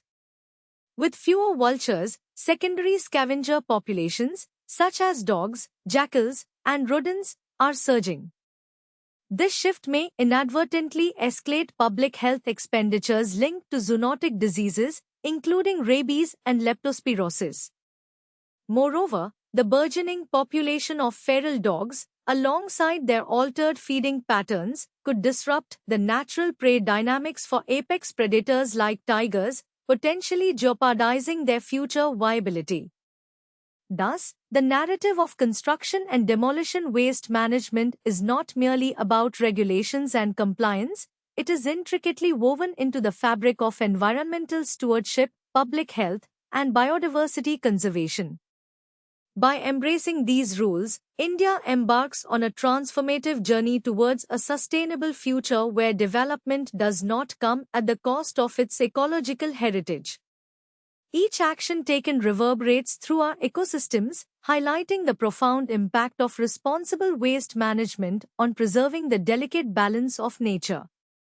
Biomedical Waste Management Rules, 2016. In the intricate landscape of healthcare, where life-saving procedures and treatments take place, there exists a shadow, the realm of biomedical waste. This waste, which includes human and animal anatomical remains, treatment equipment such as needles and syringes, along with various other materials utilized in healthcare settings, assumes a critical role during diagnoses, treatments, and immunizations. Across India, from the bustling wards of hospitals to the meticulous laboratories of pathological testing and the generous halls of blood donation camps, this waste is generated daily. The recent statistics paint a startling picture. The country generates approximately 484 tons of biomedical waste per day from over 168,000 healthcare facilities. Alarmingly, only 447 tons of this waste undergoes treatment. In efforts to manage this dilemma, a clear set of guidelines has been put forth, particularly targeting larger healthcare establishments. Hospitals that cater to over 1,000 patients each month must secure specific authorizations to handle such wastes. These institutions are mandated to segregate the biomedical waste into 10 distinct categories, carefully packing them into standardized, color-coded bags for disposal. Understanding the volume of waste produced is crucial. On a daily basis, a hospital generates an estimated 1 to 2 kilograms of waste per bed, while smaller clinics produce around 600 grams per bed. A profound 85% of this waste is categorized as non-hazardous. Nonetheless, the remaining 15% is deemed infectious or hazardous. The mixing of hazardous and non-hazardous waste not only complicates disposal efforts but also raises the threat of contamination, turning what might have been safely discarded into a dangerous mix that poses risks such as the spread of infections, illegal recycling of rejected disposables, and even the mutation of microorganisms resistant to existing treatments. Recognizing these dangers, the scientific community advocates for meticulous disposal processes that include the segregation, collection, and treatment of biomedical waste in ways that are environmentally sound. Such measures are instrumental in safeguarding healthcare workers and preserving public health, while minimizing detrimental impacts on the surrounding environment. Among the salient features of the Biomedical Waste Management Rules 2016 are noteworthy expansions that address present realities. The rules have been broadened to encompass vaccination camps, blood donation drives, surgical interventions, and any other healthcare activities that generate waste. Furthermore, a tenacious campaign to phase out chlorinated plastics, gloves, and blood bags within 2 years has been set into motion. Moreover, the management of waste must include specific pre-treatment procedures for lab and microbiological waste as well as blood samples, adhering to stringent guidelines set by global health authorities such as the WHO and NACO. A robust training program for healthcare workers has been established, emphasizing the importance of regular immunizations as well. To streamline processes, a barcoding system has been implemented for bags and containers holding biomedical waste, ensuring seamless tracking and disposal. In response to emergencies, it is crucial for healthcare facilities to report any major accidents that may occur during waste handling. The existing incinerators must meet new standards concerning the retention time within their secondary chambers and levels of pollutants, including dioxins and furans, within 2 years. Additionally, the classification of biomedical waste has been refined, reducing from 10 categories to 4 in a bid to enhance waste segregation at the source. With procedural changes, obtaining authorizations has become more accessible, with automatic authorizations for bedded hospitals and one-time authorization for non-bedded healthcare facilities. The stringent regulations aim to lessen emissions from incinerators, protecting the environment from harmful pollutants. The rules further stipulate that the state government is responsible for providing land for the establishment of common biomedical waste treatment and disposal facilities, promoting centralized management practices. A crucial guideline mandates that no operator may set up personal treatment facilities if a common facility is accessible within a 75-kilometer radius, strengthening collective efforts in waste management. Advancements in amendments, particularly in 2018, obligate all healthcare facilities to phase out chlorinated plastic bags, with the exception of blood bags, and gloves by 27 March of that year. Transparency is encouraged, requiring these facilities to publish annual reports on their websites regarding their waste management practices. Furthermore, operators of common biomedical waste treatment sites must adopt modern technologies such as barcoding and GPS for the tracking of biomedical waste, in line with the guidelines from the Central Pollution Control Board. Every individual in administrative control of institutions generating biomedical waste holds the responsibility to ensure that waste is pre-treated through sterilization methods as recommended prior to its transfer to designated treatment facilities for final disposal. Navigating the complexities of biomedical waste management is essential not only for the health of communities but also for the broader environment. As India strives to implement these regulatory frameworks effectively, achieving a balance between healthcare advancements and responsible waste handling is paramount for future generations.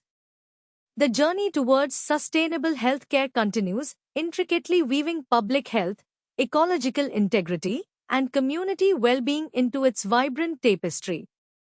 E-Waste Management Rules 2016.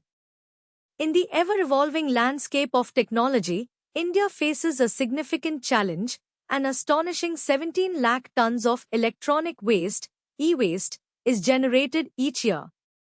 This figure is not static. It has been increasing annually by around 5%, a trend that necessitates immediate attention and effective management strategies to mitigate potential environmental hazards. In response to this pressing issue, the Government of India has introduced the E-Waste Management Rules, a progressive framework designed to manage e-waste more sustainably. For the first time, these rules encompass the concept of extended producer responsibility, EPR, making producers responsible for the entire life cycle of their products. This includes the collection and proper exchange of e-waste, fostering accountability within the industry. Key features of the E-Waste Management Rules. The E-Waste Management Rules incorporate several vital features aimed at enhancing the efficacy of e-waste management. 1/TXTBF, Stakeholder Inclusion. The rules have introduced additional stakeholders such as manufacturers, dealers, refurbishers, and producer responsibility organizations, PROs. This expanded network of participants is crucial for the comprehensive management of e-waste. 2/TXTBF Scope of applicability. The rules extend beyond just finished electronic equipment to include components, consumables, spares, and parts of electrical and electronic equipment, as outlined in Schedule I. This broadened scope ensures that various sources of e-waste are encompassed under regulatory measures. 3/TXTBF Mercury-containing products. Recognizing the environmental threats posed by hazardous substances, the rules now include compact fluorescent lamps, CFLs, and other mercury-containing lamps under the e-waste management framework. 4/TXTBF Collection mechanisms. A structured approach has been adopted for the collection of e-waste. Producers are mandated to establish collection centers, collection points, and take-back systems to facilitate efficient collection and recycling of e-waste. 5/TXTBF Diverse channels for EPR implementation. The rules introduce additional avenues for producers to meet their EPR obligations. These include the establishment of PROs, e-waste exchanges, e-retailers, and a deposit refund scheme designed to streamline the collection process. 6/TXTBF Nationwide EPR authorization. The Central Pollution Control Board, CPCB, has been empowered to provide EPR authorization on a pan-India basis, thus eliminating the need for separate state-wise authorizations. 7/TXTBF Collection targets. The legislation mandates phased collection and channelization of e-waste, with ambitious targets set for producers. For instance, producers are required to collect 30% of the total waste generated in the first 2 years of implementation, gradually increasing to 70% by the 7th year. 8/TXTBF Deposit Refund Scheme. An innovative economic instrument, this scheme allows producers to charge consumers a refundable deposit when they purchase electronic products. Upon returning products at the end of their life cycle, consumers can reclaim this deposit along with interest, incentivizing responsible disposal. 9/TXTBF E-Waste Exchange. An e-waste exchange platform has been introduced, serving as an independent market for the sale and purchase of e-waste from end-of-life electrical and electronic equipment. This facilitates easier transactions between authorized agencies. 10/TXTBF Manufacturers' Responsibility. Manufacturers are now held accountable for e-waste generated during the production of their products. They are required to channelize this waste for recycling or safe disposal and obtain authorization from the State Pollution Control Board, SPCB.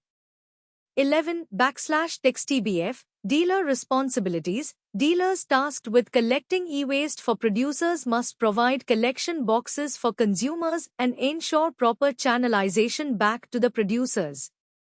12/TXTBF Refurbishers' Obligations. Refurbishers are required to collect e-waste generated during their operations, channeling it to authorized dismantlers or recyclers through designated collection centers. 13/TXTBF State government's role. The rules also outline specific roles for state governments to ensure the safety and health of workers engaged in e-waste dismantling and recycling, underscoring the need for skill development in this sector. 14/TXTBF Transportation Protocols. E-waste must be transported following a manifest system, requiring transporters to carry documentation that details the waste being moved, ensuring transparency and traceability. 15/TXTBF Liability for environmental damage. The rules introduce provisions for levying financial penalties on parties responsible for improper management of e-waste, thus reinforcing compliance and accountability. 16/TXTBF Urban Local Body Duties. municipal entities are assigned the responsibility of collecting and channelizing orphan e-waste products without a known producer to authorized facilities for dismantling or recycling. Amendment Rules of 2018. An amendment to these rules in 2018 saw the revision of e-waste collection targets. The updated guidelines stipulated that collection targets would begin at 10% of the waste generation figure as projected in the EPR plan for 2017 to 18, with incremental increases of 10% each year until 2023. Beyond this point, the target is set to stabilize at a robust 70%. Additionally, specific e-waste collection requirements have been established for new producers, highlighting the ongoing evolution of regulatory measures to keep pace with industry growth. Finally, under the Reduction of Hazardous Substances (RoHS) provisions, the government will bear the costs associated with sampling and testing for compliance. This approach ensures that accountability rests with producers if their products fail to meet the RoHS standards. Conclusion. The introduction of the e-waste management rules is a vital step towards managing India's burgeoning e-waste crisis. By placing robust responsibilities on producers while fostering an inclusive network of stakeholders, these rules strive to ensure a sustainable future for the environment. Through effective implementation, India aims not only to mitigate the effects of e-waste but also to promote a culture of responsible consumption and recycling. As the nation navigates the complexities of technological advancement, these regulations will play a crucial role in safeguarding the environment for generations to come.